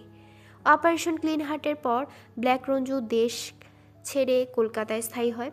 তখন থেকে মনোয়ার হোসেন মঞ্জু ছোট ভাইয়ের হয়ে সমস্ত ব্যবসা বাণিজ্য চালিয়ে আসছে। ইন্টারোগেশন রুম থেকে সোজা কমিউনিকেশন রুমে ফিরে এলো জেফরি। তার সহকারী জামানকে দিয়ে মোবাইল ফোন কোম্পানিগুলো থেকে আরও কিছু তথ্য জেনে নিতে পেরেছে সে। স্যার, জামান বলল, লেডি কিয়াস, রঞ্জুর স্ত্রী আর সুলতানের ফোন নাম্বারগুলো ট্যাপিং করার ব্যবস্থা করেছি। ভালো। যদি ওই সিমগুলো পাল্টে অন্য কোনো সিমও ব্যবহার করে তাহলেও আমরা জানতে পারবো সেটা। ফোন সেটগুলোর পিন নাম্বার পাওয়া গেছে। নাম্বারগুলো তো বন্ধ করা ছিল, এখন দেখো চালু হয়েছে কিনা। জামান বসে গেল কম্পিউটারের সামনে। 5 মিনিট পর ফলাফল পাওয়া গেল। লেডি গিয়াসের মোবাইল নাম্বারটা ওপেন করা হয়েছিল একটু আগে। কিছুক্ষণ আগে যে ভুয়া মেসেজটা পাঠানো হয়েছিল সেটা রিসিভ করা হয়েছে। তাতে দেখা যাচ্ছে খুনি এখন প্রথম বুড়িগঙ্গা সেতুর ওপারে কেরানীগঞ্জের ইকুরিয়া নামক একটি এলাকায় গিয়েছে। সম্ভবত একটা হাইওয়ের উপর বিক্রমপুরের দিকে চলে গেছে সেটা। ঢাকা মাওয়া মহাসড়ক গাড়িতেই আছে হয়তো।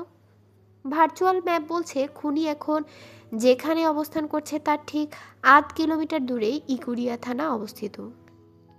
জেফরি দেরি না করে জামানকে বলে দিল ওই থানায় যোগাযোগ করে এক্ষুনি ফোর্স পাঠাতে। কমিউনিকেশন রুমের কম্পিউটারে বাংলাদেশের সবগুলো থানার ফোন নাম্বার এন্ট্রি করা আছে। থানার নাম ইনপুট করে দিলেই স্বয়ংক্রিয়ভাবে ডায়াল হয়ে যায়। কাজটা করতে কয়েক সেকেন্ডের বেশি লাগেনি।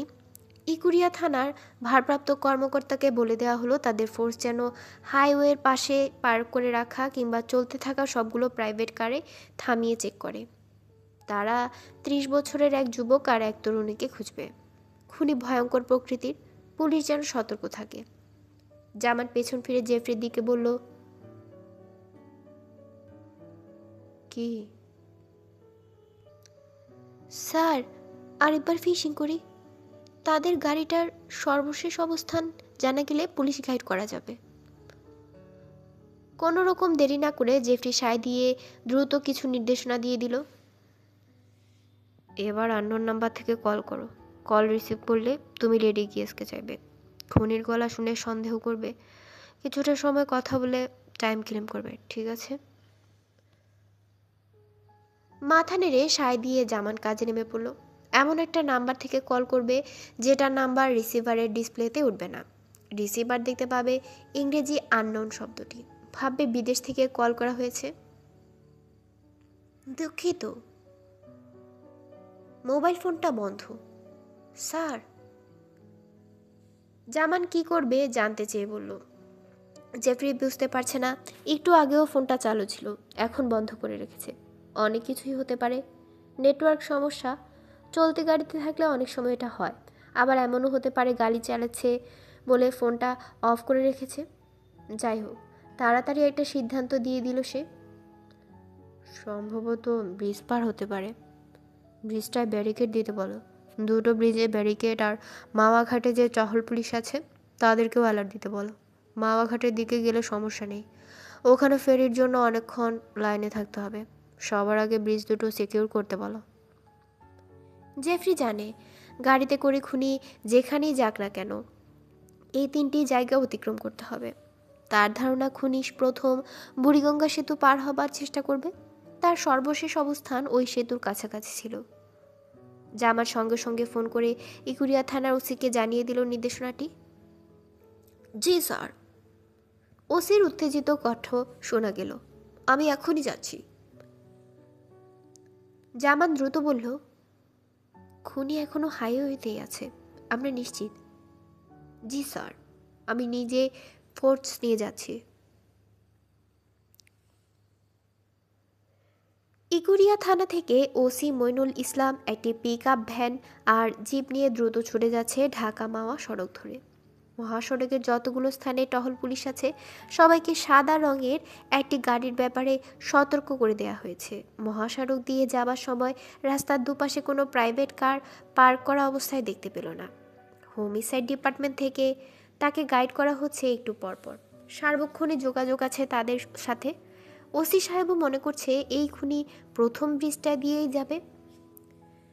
একজন মাত্র খুনিকে ধরার জন্য 8 জন পুলিশ নিয়ে যাচ্ছে। তার কারণ হোমিসাইড থেকে বলা হয়েছে খুনি ভয়ঙ্কর প্রকৃতির, তিনটি খুন করে পালাচ্ছে। গতরাতে একদল পুলিশকে অস্ত্রের মুখে নাস্তানাবুদ করে সটকে পড়েছে। ঠিক আছে, এবার দেখা যাক খুনি কিভাবে পালায়, মনে মনে বলল ওসি মইনুল সাহেব। ওয়াকিটকিটা হাতে নিয়ে দুটো ব্রিজের উপর যে টহল পুলিশের দল আছে তাদেরকে একটা করে অর্ডার জানিয়ে দিল সঙ্গে সঙ্গে। সাদা রঙের সব প্রাইভেট কার আটকে দেবে। অস্ত্রধারী এক খুনি আছে, একটু সতর্ক থাকবে। আমরা না আসা পর্যন্ত সাদা রঙের কোনো গাড়িই ছাড়বে না, ওকে? ওপাশ থেকে জানানো হলো কোনো সমস্যা নেই, তারা প্রস্তুত আছে। মহাসড়কের মোড়ের দিকে নিতেই ওসি দেখতে পেল দূরে ব্রিজটা দেখা যাচ্ছে। তার ধারণা খুনি কিছুক্ষণের মধ্যেই এসে পড়বে। আগে ভাগে ব্রিজে আসতে পেরে তার ভালো লাগছে। উত্তেজনায় তার রক্ত টকবক করছে এখন। বহুদিন হলো এরকম কোনো কাজ করেনি। রাস্তাটা ধীরে ধীরে খাড়া হয়ে ব্রিজের দিকে চলে এসেছে। ওসি সাহেব ড্রাইভারকে তাড়া দিলেও গাড়িটা আরও জোরে চালাতে। ব্রিজের ঢালু দিয়ে ওঠার সময় দেখতে পেল সাদা রঙের একটি প্রাইভেট কার ঠিক ঢালুর উপর, রাস্তার পাশে। ব্রিজ পার হয়নি। সম্ভবত টহল পুলিশের ব্যারিকেড দেখে পার হবার ঝুঁকি নেয়নি। ঘুরে উল্টো দিকে সে যাবে সে সময়ও পায়নি। তার আগেই দুটো পুলিশের গাড়ি চলে এসেছে ব্রিজের কাছে। মইনুল হোসেন কোমরের হোলস্টার থেকে পিস্তলটা তুলে নিল। সবাই অ্যালার্ট হয়ে যাও, নামার সাথে সাথে সাদা গাড়িটা ঘিরে ফেলতে হবে। পুলিশের দুটো গাড়ি সাদা রঙের প্রাইভেট কারের কাছে এসে সশব্দে ব্রেক করে থেমে যেতেই লাফ দিয়ে বেশ কয়েকজন অস্ত্রধারী পুলিশ নেমে পড়ল। জিলানি ডাক্তারের ওখান থেকে তাড়াহুড়া করে চলে আসার সঙ্গত কারণ আছে। উমা বুঝতে না পারলেও বাসটার যখন ব্রিজের গোড়ায় এসে গাড়িটা পরিত্যাগ করলো তখন আন্দাজ করতে পারল কিছু একটা ঘটেছে। বাচ্চু দেয়া পুরনো মডেলের সাদা গাড়িটার কাগজপত্র পুলিশের হাতে পড়লে কোনো সমস্যা নেই। এই গাড়িটা এমন এক মালিকের নামে রেজিস্ট্রেশন করা আছে যার অস্তিত্ব খুঁজে বের করা পুলিশের পক্ষে কখনো সম্ভব হবে না। ব্রিজের গোড়ায় গাড়িটা ফেলেই বুট থেকে গল্ফ ব্যাগটা নিয়ে নিল সে। উমা এসব দেখে জিজ্ঞেস করলো কি হয়েছে। বাস্টার শুধু বলল পুলিশ তাদের পিছু নিয়েছে।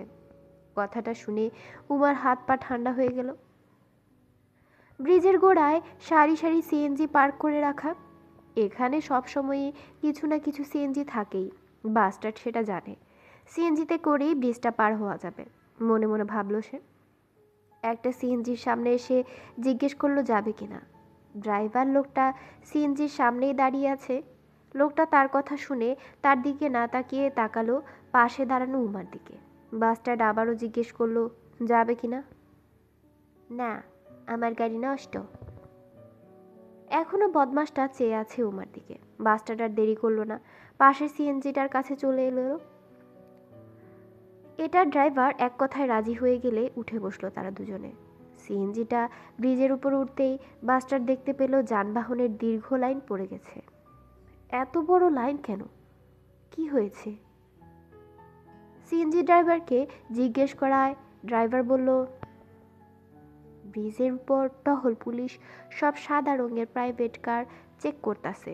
আমাগো চিন্তা নাই, আমাগো ছাইরা দিব।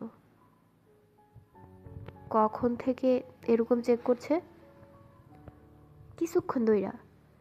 সতর্ক হয়ে উঠল বাস্টার্ড। সাদা রঙের প্রাইভেট কার চেক করা হচ্ছে। গাড়ি ঘুরাও, ড্রাইভার কি বলল সে। অবাক হয়ে পেছন ফিরে তার অস্থির যাত্রীর দিকে তাকালো ড্রাইভার। কি হয়েছে? গাড়িটা ঘুরাও, বাসটার তাড়া দিয়ে আবারও বলল। কি কন? গাড়ি ঘোরাও, আমরা সামনেই নেমে যাব। ভুরু কুচকে চেয়ে রইল ড্রাইভার। যাইবেন না? না। কথাটা বলেই একটা 100 টাকার নোট বের করে ড্রাইভারের দিকে বাড়িয়ে দিল। ধরো, আমরা যাচ্ছি না, যেখান থেকে উঠেছিলাম সেখানে নামিয়ে দিলেই হবে। টাকাটা না নিয়েই ড্রাইভার তার সিএনজি ঘুরিয়ে ব্রিজ থেকে নামতে শুরু করলো। রাখো রাখো, পেছন থেকে টাকাটা ড্রাইভারের দিকে বাড়িয়ে দিয়ে অস্থিরভাবে বলল সে। এই নাও। টাকাটা হাতে নিয়ে সন্দেহভোজন দৃষ্টিতে চেয়ে রইল ড্রাইভার। পাশে বসা উমাকে দেখিয়ে সে বলল, আমরা বাড়ি থেকে পালিয়ে বিয়ে করতে বের হয়েছি, মনে হয় আমাদের পেছনে পুলিশ এসেছে। উমা অবাক হয়ে চেয়ে রইল তার দিকে। কত দ্রুত মিথ্যে কথা বানাতে পারে এই লোক। মুখ টিপে হেসে ড্রাইভার টাকাটা ফিরিয়ে দিয়ে বলল, আচ্ছা এই ঘটনা, রাখেন রাখেন, টাকা লাগবো না। ওর বাপ অনেক পাওয়ারফুল লোক। তড়িঘড়ি করে সিএনজি থেকে নেমে পড়ল সে উমাকে নিয়ে। শুনেন। সিএনজি থেকে নামতেই ড্রাইভার আবার ডাকলো, ব্রিজের নিচ দিয়া নদী পার হইয়া যান, ওইটা সবচাইতে নিরাপদ হইব। মুচকি হাসলো বাস্টার্ড। অনেক ধন্যবাদ তোমাকে। বাস্টার্ড সিএনজি ড্রাইভারের কথা মতোই কাজ করলো। লোকটা ঠিকই বলেছে, ব্রিজ হলেও নৌকা তো উঠে যায়নি, এখনো প্রচুর নৌকা আছে পারাপারের জন্য। ব্রিজের ঢাল থেকে নামার সময় দেখতে পেল দুটো পুলিশের গাড়ি ব্রিজের দিকে ছুটে আসছে। উমাকে নিয়ে দ্রুত চলে গেল নদীর পাড়ে। অনেকগুলো নৌকা ঘাটে ভেড়ানো আছে। অলস সময় পার করছে মাঝিরা। তাদেরকে দেখেই সবাই নড়ে চড়ে উঠে ডাকতে শুরু করে দিল। কোনো দিকে না তাকিয়ে সোজা একটা নৌকায় উঠে বসলো তারা। নদী পার হতে 7-8 মিনিটের বেশি সময় লাগলো না, একেবারে নির্বিঘ্নে পার হয়ে গেল। জিলানি ডাক্তারের ওখানে বিশ্ব মাতৃদুগ্ধ দিবস উপলক্ষে ইউনিসেফের পোস্টারটা না দেখলে আজ হয়তো ধরাই পড়ে যেত। পোস্টারটা তার কাছে মোটেই আগ্রহের বিষয় হতো না যদি কিছুক্ষণ আগে তার মোবাইলে বিশ্ব মাতৃদুগ্ধ দিবস উপলক্ষে একটা মেসেজ না আসতো। পোস্টারে বড় বড় করে লেখা ছিল 7 আগস্ট। হ্যাঁ, 7 আগস্ট হলো বিশ্ব মাতৃদুগ্ধ দিবস, কিন্তু আজ তো 7 আগস্ট না, এটা ফেব্রুয়ারি মাস। তাহলে আজকে কেন তাকে মাতৃদুগ্ধ দিবস উপলক্ষে মেসেজ পাঠানো হলো? তার মাথাটা তার মাথাটা খুব দ্রুত কাজ করতে শুরু করলো। বুঝতে পারে তার কাছে থাকা মোবাইল ফোনে মেসেজ পাঠিয়ে আসলে তার অবস্থান জেনে নেওয়া হয়েছে। এরকম প্রযুক্তি র্যাবের কাছে আছে, এখন হয়তো পুলিশের কাছেও চলে এসেছে। নাকি হোমিসাইড ডিপার্টমেন্ট? অন্য যে কোনো প্রতিষ্ঠানের তুলনায় তাদের কাছে অত্যাধুনিক প্রযুক্তি অনেক বেশি আছে।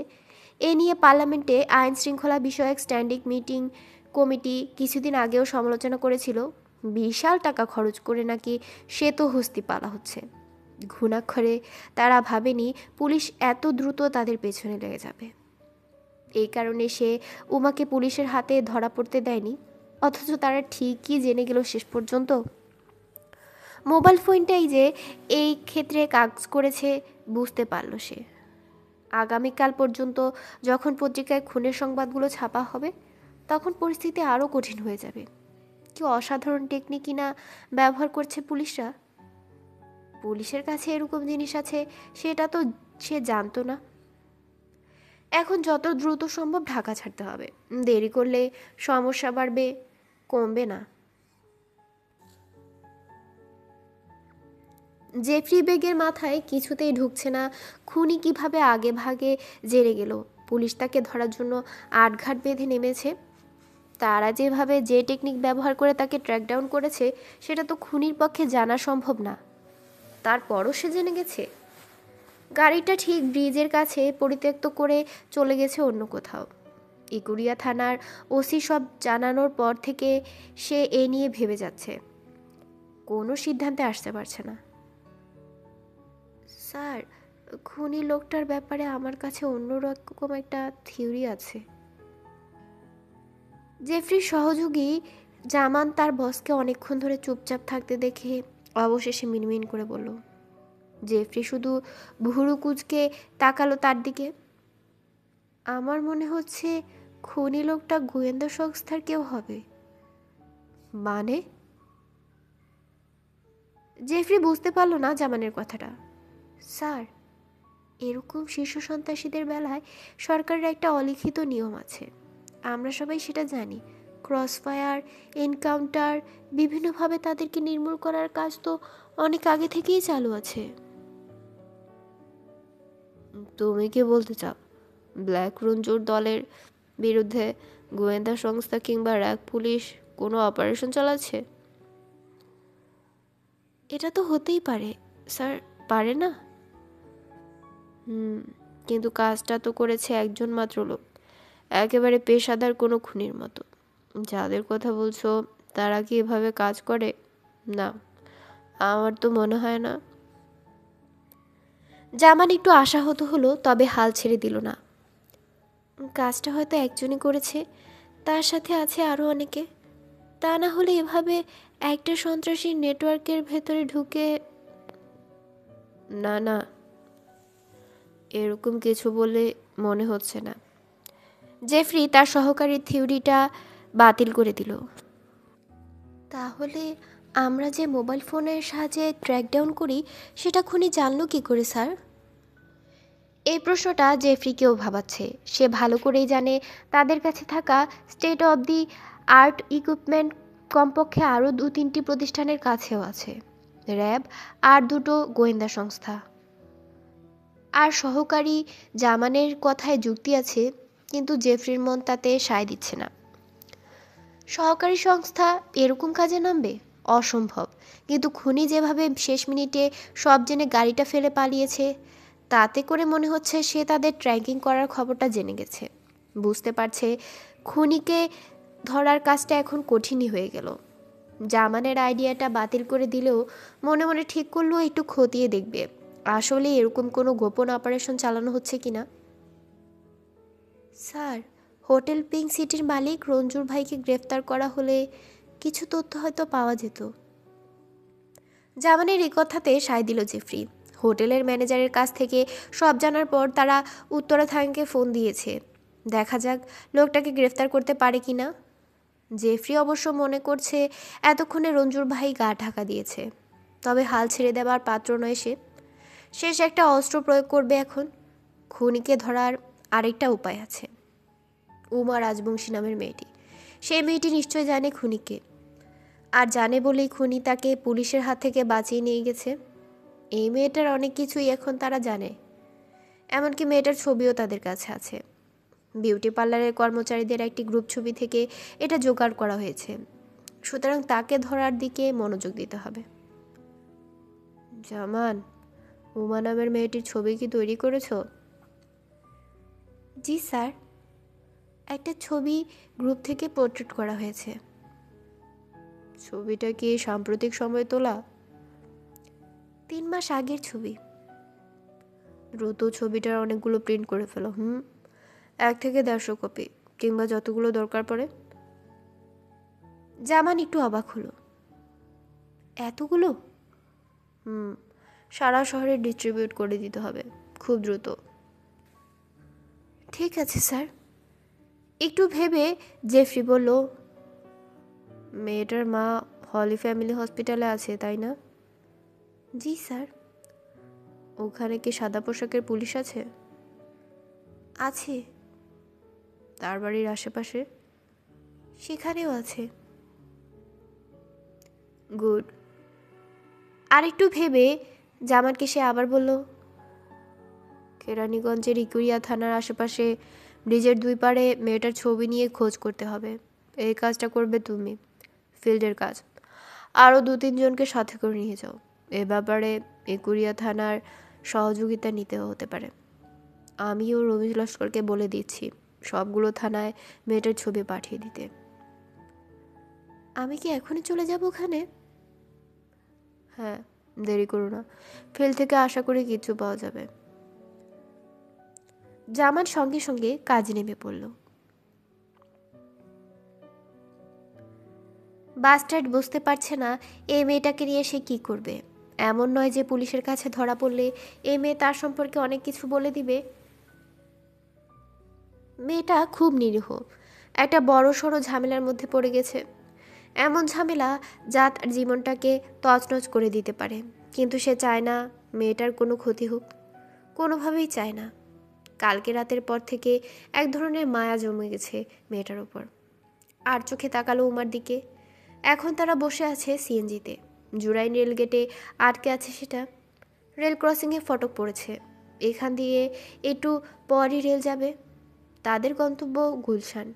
উমা জানে না গুলশানে কেন যাচ্ছে।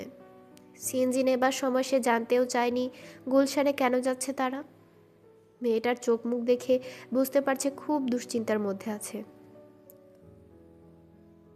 আমার মাকে দেখতে যাব, আস্তে করে বলে উঠল উমা। সেটা সম্ভব না। ওখানে সাদা পোশাকের পুলিশ আছে, সোজাসুজি বলে দিল বাস্টার্ড। চুপ মেরে রইল উমা। তোমার বাড়ির আশেপাশেও পুলিশ আছে, কিন্তু মার সাথে দেখা করাটা জরুরি। এটা পুলিশেও জানে। তুমি হাসপাতালে একবারের জন্য হলেও যাবে। আমি কি এভাবেই পালিয়ে বেড়াবো? কাঁদো কাঁদো গলায় বলল মেয়েটি। না। জ্যামে আটকা পড়ে বিরক্ত ধরে গেছে তার। তারপরও শান্ত কণ্ঠে বলল, একটা ব্যবস্থা করব, খুব জলদিই করব। উমা কিছু বলে উঠল না। এই লোকটা যে তাকে খুন করবে না সেটা সে বুঝে গেছে। আরও বুঝে গেছে লোকটা কোনোভাবেই চায় না সে বিপদে পড়ুক, পুলিশের কাছে ধরা পড়ুক। কিন্তু তার মনে অসংখ্য প্রশ্ন ঘুরপাক খাচ্ছে, আর এইসব প্রশ্নেরও একটা উত্তর তার জানা নেই। এই লোকটা কে? কেন সে ব্ল্যাক রঞ্জুর দলের লোকজনকে খুন করছে? ব্ল্যাক রঞ্জুর ঠিকানা জানতে চাচ্ছে। অন্যদিকে পুলিশ এত দ্রুত কিভাবে তাদের অবস্থান জেনে যাচ্ছে? তার পরিবারের লোকজনের অবস্থা কি? তাদেরকে পুলিশ কি করেছে? তাকে ধরতে পারলেই বা পুলিশ কি করবে? কিছুই তার জানা নেই। ভেতরে ভেতরে সে অস্থির থাকলেও ভয় কুঁকড়ে আছে। পাশে বসা অজ্ঞাত পরিচয়ের লোকটার দিকে তাকালো। ট্রাফিক জ্যামের দিকে উদাস হয়ে চেয়ে আছে। চেহারাটা একেবারে নিষ্পাপ শিশুর মতো। রেগে না গেলে তাকে কেউ খুনি হিসেবে কল্পনাও করতে পারবে না। নির্দ্বিধায় যে লোকটি মানুষ খুন করতে পারে সেই কিনা শিশুর মতো ভেঙে পড়েছিল কাল রাতে। ইচ্ছে করলে লোকটাকে ফেলে চলে যেতে পারত সে। কেন চায়নি জানে না। রেল চলে যাবার পর তাদের সিএনজিটা ছুটতে শুরু করলো আবার। জামান বুদ্ধি করে গাড়ি নিয়ে আসেনি, সে এসেছে একটা মোটরসাইকেলে করে। তারা দুজন এসেছে। বাইকটা চালাচ্ছে ডিপার্টমেন্টের সদ্য যোগ দেওয়া এক জুনিয়র ছেলে, হোমিসাইডে যাদের বলা হয় জুনিয়র ইনভেস্টিগেটর। ইকুরিয়া থানা থেকে সহযোগিতা পাওয়া যাবে, তাই 3 জনের জায়গায় 2 জন এসেছে। ফলে মোটরসাইকেলে করে দ্রুত চলে আসতে পেরেছে প্রথম বুড়িগঙ্গা সেতুতে। এই সেতুর কাছেই সাদা রঙের গাড়িটা পাওয়া গেছে, একটা ভুয়া নাম পরিচয়ে, সেটা রেজিস্ট্রি করা। ডিটেল চেক না করলে কোনো ট্রাফিক পুলিশ বুঝতে পারবে না গাড়িটার কাগজপত্র আসলে জাল। ইকুরিয়া থানার 2 জন সাব ইন্সপেক্টর আগে থেকেই তাদের জন্য ব্রিজের গোড়ায় অপেক্ষা করছিল। সাদা রঙের গাড়িটা এখনও জায়গা মতোই আছে, পরে থানায় নেওয়া হবে। সেই গাড়ির সামনেই থামলো জামানের মোটরসাইকেলটা। থানার ইন্সপেক্টরদের সাথে পরিচয়ের আনুষ্ঠানিকতা শেষ করে দ্রুত কাজে নেমে গেল তারা। জামান খেয়াল করলো ব্রিজের গোড়ায় সারি সারি সিএনজি পার্ক করা আছে। দৃশ্যটা দেখেই তার মাথায় চট করে একটা আইডিয়া চলে এলো। খুনি কি তাহলে গাড়িটা এখানে ফেলে রেখে কোনো সিএনজিতে করে চলে গেছে? এটার সম্ভাবনা আছে। যদি তা নাও করে থাকে, এখানকার কেউ হয়তো মেয়েটাকে সহ খুনিকে গাড়ি করে নেমে থাকতে দেখেছে। এখান থেকে তো খুনি সটকে পড়েছে, সুতরাং কাজটা এখান থেকেই শুরু করা যাক। একটু আগে এই মেয়েটা এখানে ছিল, তাকে কি দেখেছেন? সারি সারি সিএনজির মধ্যে থেকে একজন ড্রাইভারকে ছবিটা দেখিয়ে জিজ্ঞেস করলো জামান। ড্রাইভার লোকটা অলস ভঙ্গিতে বসেছিল। ইকুরিয়া থানার 2 জন পুলিশ দেখে বের হয়ে এলো। না স্যার, আমি তো এই মাত্র আইলাম। আপনি ট্যাগরা সালামরে জিগান, ওই তো অনেকক্ষণ ধরে এইখানে আছে, ওর সিএনজি নষ্ট হইয়া গেছে, ওই কইতে পারবো। ট্যাগরা সালাম নিজের নষ্ট হয়ে যাওয়া সিএনজির পেছনে ঢাকনা খুলে উপুট হয়ে কে যেন দেখছে। পুলিশ দেখে সেও সোজা হয়ে দাঁড়ালো। মাইয়াডারে তো সিনা সিনাই লাগতেছে। ট্যাগরা সালাম ছবিটা দেখে বলল। ছবির দিকে চেয়ে থাকলেও মনে হচ্ছে সে অন্যদিকে চেয়ে আছে। একটু আগে দেখেছেন? জামান জানতে চাইল। ওই যে সাদা রঙের গাড়িটা আছে না, ওটা থেকে নেমেছে। অদূরে পার্ক করে রাখা সাদা রঙের গাড়িটা দেখিয়ে বলল সে। ট্যাগরা সালাম সাদা রঙের গাড়িটার দিকে তাকালো, কিন্তু জামানের কাছে মনে হলো সে রাস্তার অন্য একটা দিকে তাকাচ্ছে। লোকটা তেরা। গভীর মনোযোগ দিয়ে ছবিটা খুঁটিয়ে খুঁটিয়ে দেখলো আবার। ওই গাড়ি থেকে নামছে। মাথা নেড়ে জামান সায় দিল। গাড়ি থাকতে সিএনজিতে উঠবো কেন? ট্যাগরা সালামের কথায় জামানের মেজাজ চড়ে গেল। সেটা নিয়ে আপনাকে ভাবতে হবে না, আপনি বলেন মেয়েটাকে দেখেছেন কিনা। গাড়ি থেকে তো নামতে দেখি নাই। খুব বিচক্ষণতার সাথে জবাব দিল সে। তার চোখ পাশে দাঁড়ানো পুলিশের দিকে। জামান জানে লোকটা আসলে চেয়ে আছে তার দিকে। তাহলে কি এখান থেকে নামতে দেখেছেন? এইটা তো আমি কইবার পারুম না, আমি তো গাড়ির চিন্তায় অস্থির। ভাবতাছিলাম আইসকা জমার খরচ উঠবো কেমনে। তাহলে আপনি দেখেননি? অধৈর্য হয়ে জামান বলল। আমি তো তা কই নাই। নড়ে চড়ে উঠল জামান। তার মানে দেখেছেন?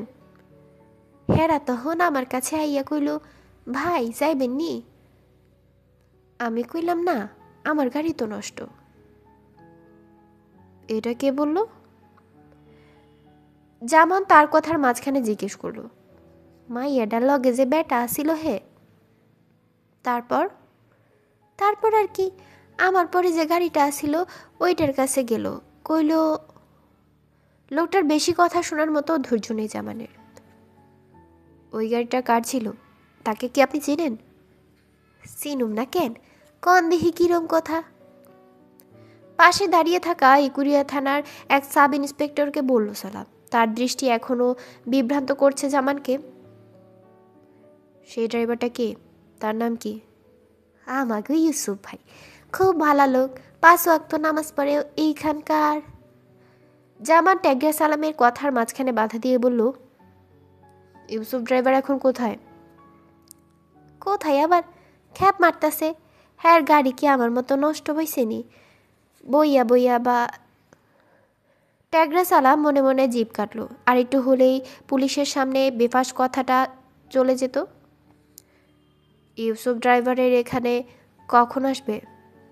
ট্যাগরা সালামের বেশি কথা শুনে তার মেজাজ বিগড়ে গেলেও লোকটার কাছে থেকে কিছু গুরুত্বপূর্ণ তথ্য পাওয়া গেছে। সুতরাং মেজাজ নিয়ন্ত্রণে রেখে শান্ত কণ্ঠে জামান বলল, ডাকলেই আইব। মানে? এবার দাঁত বের করে হেসে ট্যাগরা সালাম বলল, হে লগে মোবাইল আছে তো? ট্যাগরা সালামের কাছ থেকে ফোন নাম্বারটি নিয়ে ইউসুফ ড্রাইভারকে ফোন করে জানা গেল লোকটা এখন জিঞ্জিরা বাজারের কাছেই কোথাও আছে। পুলিশের পরিচয় দিলে লোকটা একটু থতপত খেয়ে গেল, তবে জানালো 10-15 মিনিটের মধ্যেই আসছে। মাঝবয়সী ইউসুফ ড্রাইভার লোকটা যে 5 ওয়াক্ত নামাজ পড়ে সেটা তার কপালের দাগ দেখেই বোঝা গেল। বেশ ধীরস্থির আর নম্র স্বভাবের। জামান তাকে ছবিটা দেখালো। এই মেয়েটা একটা যুবকের সাথে ছিল, একটু আগে আপনার গাড়িতে উঠেছিল, চিনতে পেরেছেন? ইউসুফ ছবির দিকে চেয়ে চুপ মেরে গেল। অবশেষে বলল, তা করে খুঁজতাছেন কেন? আমরা মেয়েটাকে খুঁজছি না, খুঁজছি তার সাথে ছেলেটাকে। ছেলেটা কি করছে? ভুরু কুঁচকে জানতে চাইল ইউসুফ। সে কি করেছে সেটা আপনার জানার দরকার নেই, আপনি বলুন তাদেরকে কোথায় নামিয়ে এসেছেন। জামান একটু ঝাঁজের সঙ্গে কথাটা বলল, আমি হেগরে দেখি নেই। পাল্টা ঝাঁজের স্বরে বলল ইউসুফ। জামান বুঝতে পারল লোকটার সাথে অন্যভাবে কথা বলতে হবে। ট্যাগরা সালাম নামের একজন বলল, এ মেয়েটা আর এক যুবক আপনার গাড়িতে উঠেছিল। ইউসুফ এবার চুপ মেরে রইল। মেয়েটার সাথে যে লোক ছিল সে খুব ডেঞ্জারাস লোক, আপনি জানেন না সেই কি করেছে? জানি, ভালা কইরাই জানি।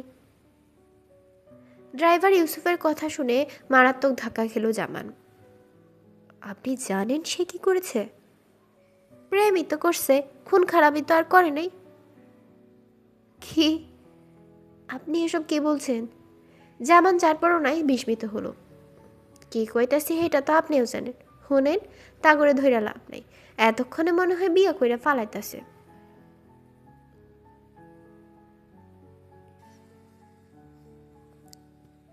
প্রচণ্ড খিদে পেয়েছে, কিছু খাওয়া দরকার।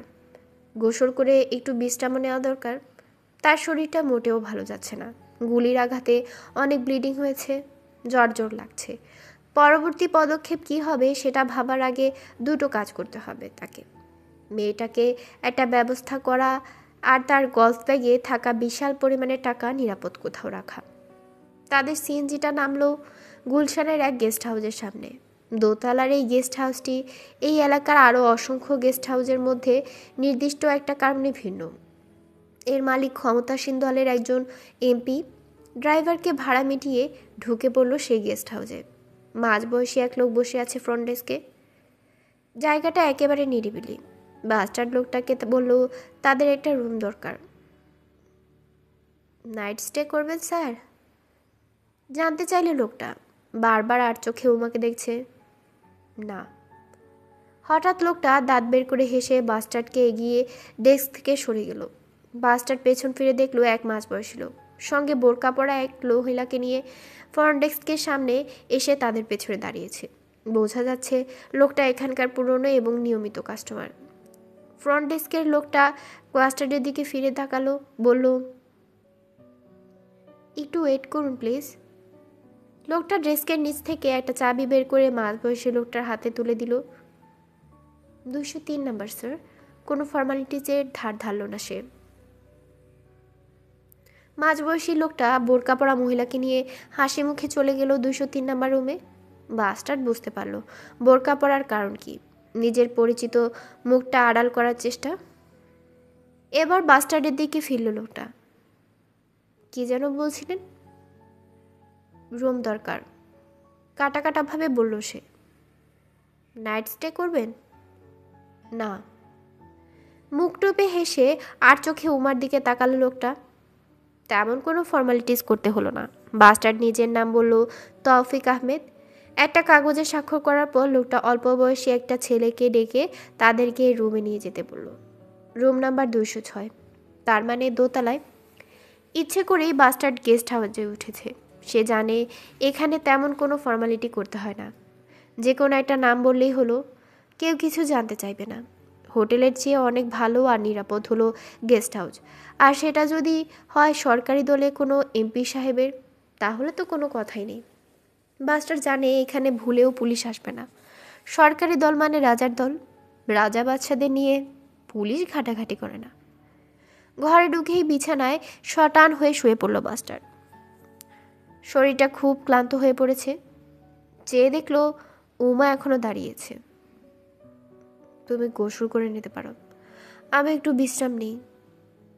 একটু দ্বিধাগ্রস্ত দেখালো তাকে। যাও গোসল করে আসো, আমিও গোসল করবো একটু পর, তারপর খেয়ে নিতে হবে। এখানে খাওয়া দাওয়ার ব্যবস্থা নেই, বাইরে থেকে আমি নিয়ে আসবো। উমা আবার আস্তে করে বিছানার প্রান্তে বসলো। পিসির সাথে একটু কথা বলতে চাচ্ছিলাম। বাস্টার্ড উঠে বসলো বিছানায়। তোমার পিসির কাছে ফোন ধরলেই পুলিশ জেনে যাবে আমরা কোথায় আছি। বিস্মিত হলো উমা। পুলিশ কিভাবে জানবে আমরা এখানে আছি? তুমি বুঝবে না, তোমার পিসির ফোন নাম্বার পুলিশের কাছে চলে গেছে। ওই নাম্বারটা খুব সম্ভবত ট্যাপিং করা হচ্ছে। ফোন করলেই তারা বুঝে যাবে। কিন্তু আমার পিসির কাছে তো কোনো মোবাইল নেই, বলল উমা। এবার বাস্টার্ড অভাব হলো। মোবাইল নেই? তাহলে তুমি কাকে ফোন করবে, কিভাবে? পাশের ঘরে একটা ভাড়াটিয়া আছে, তাকে ফোন করে যদি বলি জরুরি দরকার আছে, তাহলে পিসিকে ফোনটা দেবে। একটু ভাবলো বাস্টার। তার কাছে অনেকগুলো ফোন আছে, সবগুলোই বন্ধ। তবে তার নিজের নাম্বার থেকে সুলতান, লেডি গিয়া সিং বা মিনা আপার নাম্বারে ফোন করা হয়নি, সেটা ব্যবহার করা যেতে পারে। ঠিক আছে, ফোন করতে পারো, তবে ফোনটা করবো আমি। তারপর তোমার পিসির কাছে ফোন দেয়া হলে তুমি কথা বলো। মাথা নেড়ে সায় দিল মেয়েটি। উমার কাছ থেকে নাম্বারটি জেনে ডায়াল করলো বাস্টার। ফোন করে কি বলতে হবে সেটাও বলে দিল সে। আপনি সুলোচনা পিসিকে চাইবেন, বলবেন খুব জরুরি, বলল উমা। হ্যালো, একটা নারী কণ্ঠ অপর প্রান্ত থেকে বলে উঠল। আসসালাম আলাইকুম। ওয়ালাইকুম সালাম, কাকে চাই? আমি একটু সুলোচনা পিসিকে চাচ্ছিলাম, খুব জরুরি। আপনি যদি একটু কষ্ট করে ওনাকে দিতেন খুব উপকার হতো। একটু ধরেন, ওপাশ থেকে কণ্ঠটা বলল। কিছুক্ষণ পরই সুলোচনা পিসি ফোনটা ধরলে সাথে সাথে উমাকে ফোনটা দিল সে। পিসি, আমি উমা। উমা ব্যাকুল হয়ে পিসুকে বলল, হায় ভগবান, তুই কোথায়, কেমন আছিস? তোর চিন্তায় তো আমরা অস্থির হয়ে আছি। মহিলা হড়বড় করে বলে চলল, পিসি শোনো, আমি ভালোই আছি। মারে, পুলিশ তোকে খুঁজছে কেন, কি করেছিস তুই? পিসি, আমি কিছু করিনি, তবে বিরাট একটা ঝামেলায় পড়ে গেছি, সব বলবো। আমি ভালো আছি, খুব জলদি বাসায় ফিরে আসবো।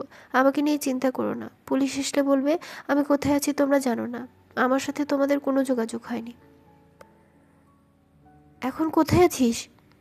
পিসি সব বলবো, এখন কোনো প্রশ্ন করো না। বাবাকে বলবে আমি মায়ের সাথে হাসপাতালে আছি।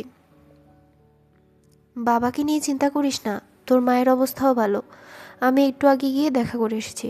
তোর কথা জিজ্ঞেস করলে বললাম তুই কাজ নিয়ে একটু ব্যস্ত আছিস। ঠিক আছে পিসি, আবার যোগাযোগ করব পরে, এখন রাখি। ফোন রেখে দিলে বাস্টার্ডের দিকে তাকালো হুমা। যাও এবার গোসল করে নাও, আমি খাবার নিয়ে আসছি। ঘর থেকে বেরিয়ে গেল সে। একটু আগে জামানের কাছ থেকে ফোনে সব জানতে পেরেছে জেফরি। খুনি একটা সিএনজিতে করে পালাতে চেয়েছিল, কিন্তু ব্রিজের উপর টহল পুলিশের ব্যারিকেড দেখেই গাড়ি ঘুরিয়ে চলে যায় ব্রিজের গোড়ায়। ড্রাইভার ইউসুফকে একটা প্রেম কাহিনীর গল্প বলে পটিয়ে ফেলে। বেচারা সহজ সরল ড্রাইভার সেই প্রেম কাহিনী বিশ্বাস করে খুনিকে দ্রুত নিরাপদে পালিয়ে যাবার বুদ্ধিটা দেয়। সিএনজি ড্রাইভার ইউসুফের কাছ থেকে মূল্যবান একটি তথ্য পাওয়া গেছে। খুনির গন্তব্য ছিল গুলশানে। ঠিক আছে, তাহলে গুলশানে খুনির একটা ঠিকানা আছে হয়তো, সেখানে একটু নজরদারি করতে হবে। মনে মনে গুছিয়ে নিল ব্যাপারটা। 30 বছরের এক যুবক, সঙ্গে 25 বছরের এক যুবতী। যুবকের হাতে একটা ব্যাগ আছে। তাদের গন্তব্য ছিল গুলশানে। কোনো গাড়ি ব্যবহার করছে না, রিক্সা ব্যবহার করতে পারবে না। গুলশানের বেশিরভাগ রোডেই রিক্সা চলে না। তাহলে সিএনজি কিংবা ট্যাক্সি ক্যাব ব্যবহার করবে তারা। গুলশান থানা আর ওই এলাকার সব ট্রাফিক পুলিশকে জানিয়ে দিতে হবে। জামানকে ফিল্ডে পাঠিয়ে যে ভালো ফলাফল পাওয়া গেছে, তাতে করে জেফরি ভীষণ খুশি। সে জানে ঘরে বসে যত অত্যাধুনিক প্রযুক্তি ব্যবহার করা হোক না কেন, ফিল্ডের কোনো বিকল্প নেই। মাঠে নামলেই পরিষ্কার চিত্র পাওয়া যায়। একটু আগে হোমিসাইডের প্রতিষ্ঠাতা মহাপরিচালক ফারুক আহমেদের রুমে গিয়েছিল সে। মহাপরিচালক মোটামুটি সন্তুষ্ট। ঘটনা ঘটার পর মাত্র একদিন অতিক্রান্ত হয়েছে। এত অল্প সময়ে যতটুকু অগ্রগতি হয়েছে তাতে তিনি খুশি। জেফরিকে আরও সময় নিয়ে কাজ করতে বলেছেন তিনি। এত তাড়াহুড়োর কিছু নেই। 3টি খুন যদি একই সূত্রে গাঁথা হয়ে থাকে, তাহলে হাতে যথেষ্ট সময় আছে। সে যেন ধীরে সুস্থে তদন্ত করে। সময়ের ব্যাপারে কোনো রকম চাপ নেই। স্যার, নিজের ডেস্কে বসে আছে জেফরি। মুখ তুলে তাকালো। রমিজ লস্কর দরজা দিয়ে মাথা বের করে রেখে এসেছে। আসো। স্যার, কমিউনিকেশন রুম থেকে এলাম। একটা ফোন ডিটেক্ট করা হয়েছে। নিজের চেয়ারে বসে সোজা হয়ে রইল জেফরি। কোন ফোনটা? উমা রাজবংশী নামের মেয়েটার পাশের ঘরে যে ভাড়াটে থাকে, তার ফোনটা। আমরা তো তার পাশের ঘরে প্রায় সবার ফোন নাম্বার জোগাড় করে রেখেছিলাম। কোত্থেকে করেছে? গুলশানের একটা প্রাইভেট প্রপার্টি থেকে কলটা করা হয়েছে। আমাদের ম্যাপে জায়গাটার তেমন কোনো ডিসক্রিপশন নেই, শুধু দেখা যাচ্ছে প্রাইভেট প্রপার্টি। গুলশান? একটু আগেই সে এটা ভাবছিল। হোল্ডিং নাম্বারটা কত? 7 নম্বর রোডের 23 নম্বর বাড়ি স্যার।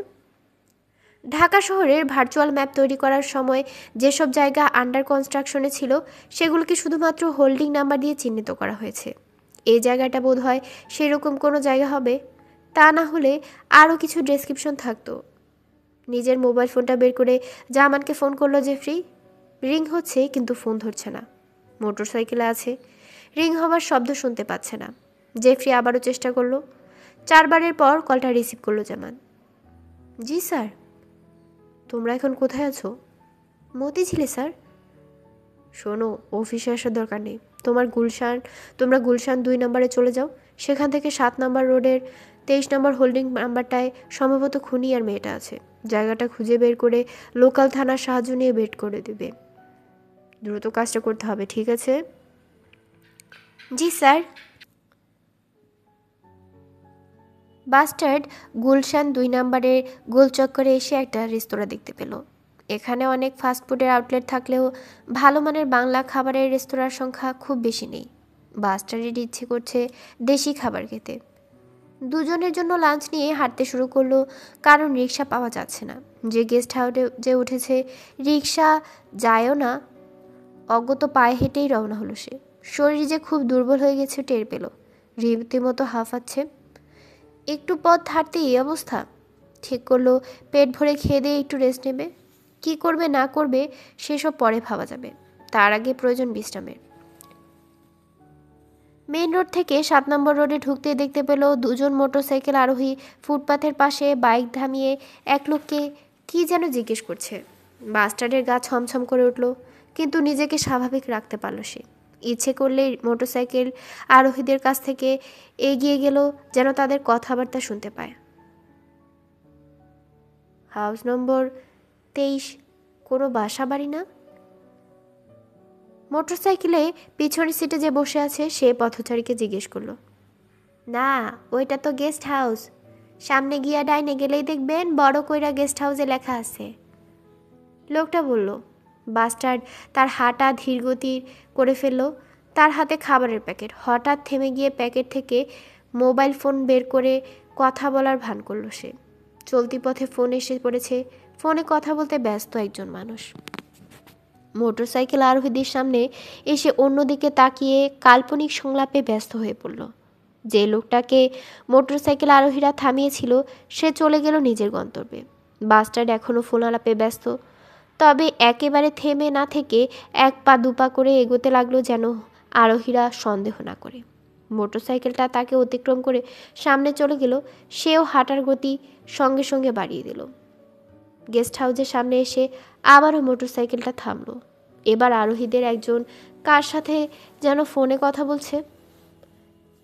বাস্টার তার কানে ফোনটা ধরে রেখে আস্তে আস্তে মোটরসাইকেলের সামনে দিয়ে যাবার সময় অল্প কিছু কথাই শুনতে পেল, কিন্তু সেটুকুই যথেষ্ট। স্যার, এটা একটা গেস্ট হাউস। জি স্যার। না না স্যার, থানা থেকে ব্যাকআপ টিম আসার জন্য বলিনি, আগে জায়গাটা লোকেট করে নিলাম। এক্ষুনি বলছি। ঠিক আছে স্যার। জি স্যার। হন হন করে হেঁটে গেল সে। কোমরে পিস্তলটার অস্তিত্ব টের পেল। এটার হয়তো দরকার হতে পারে।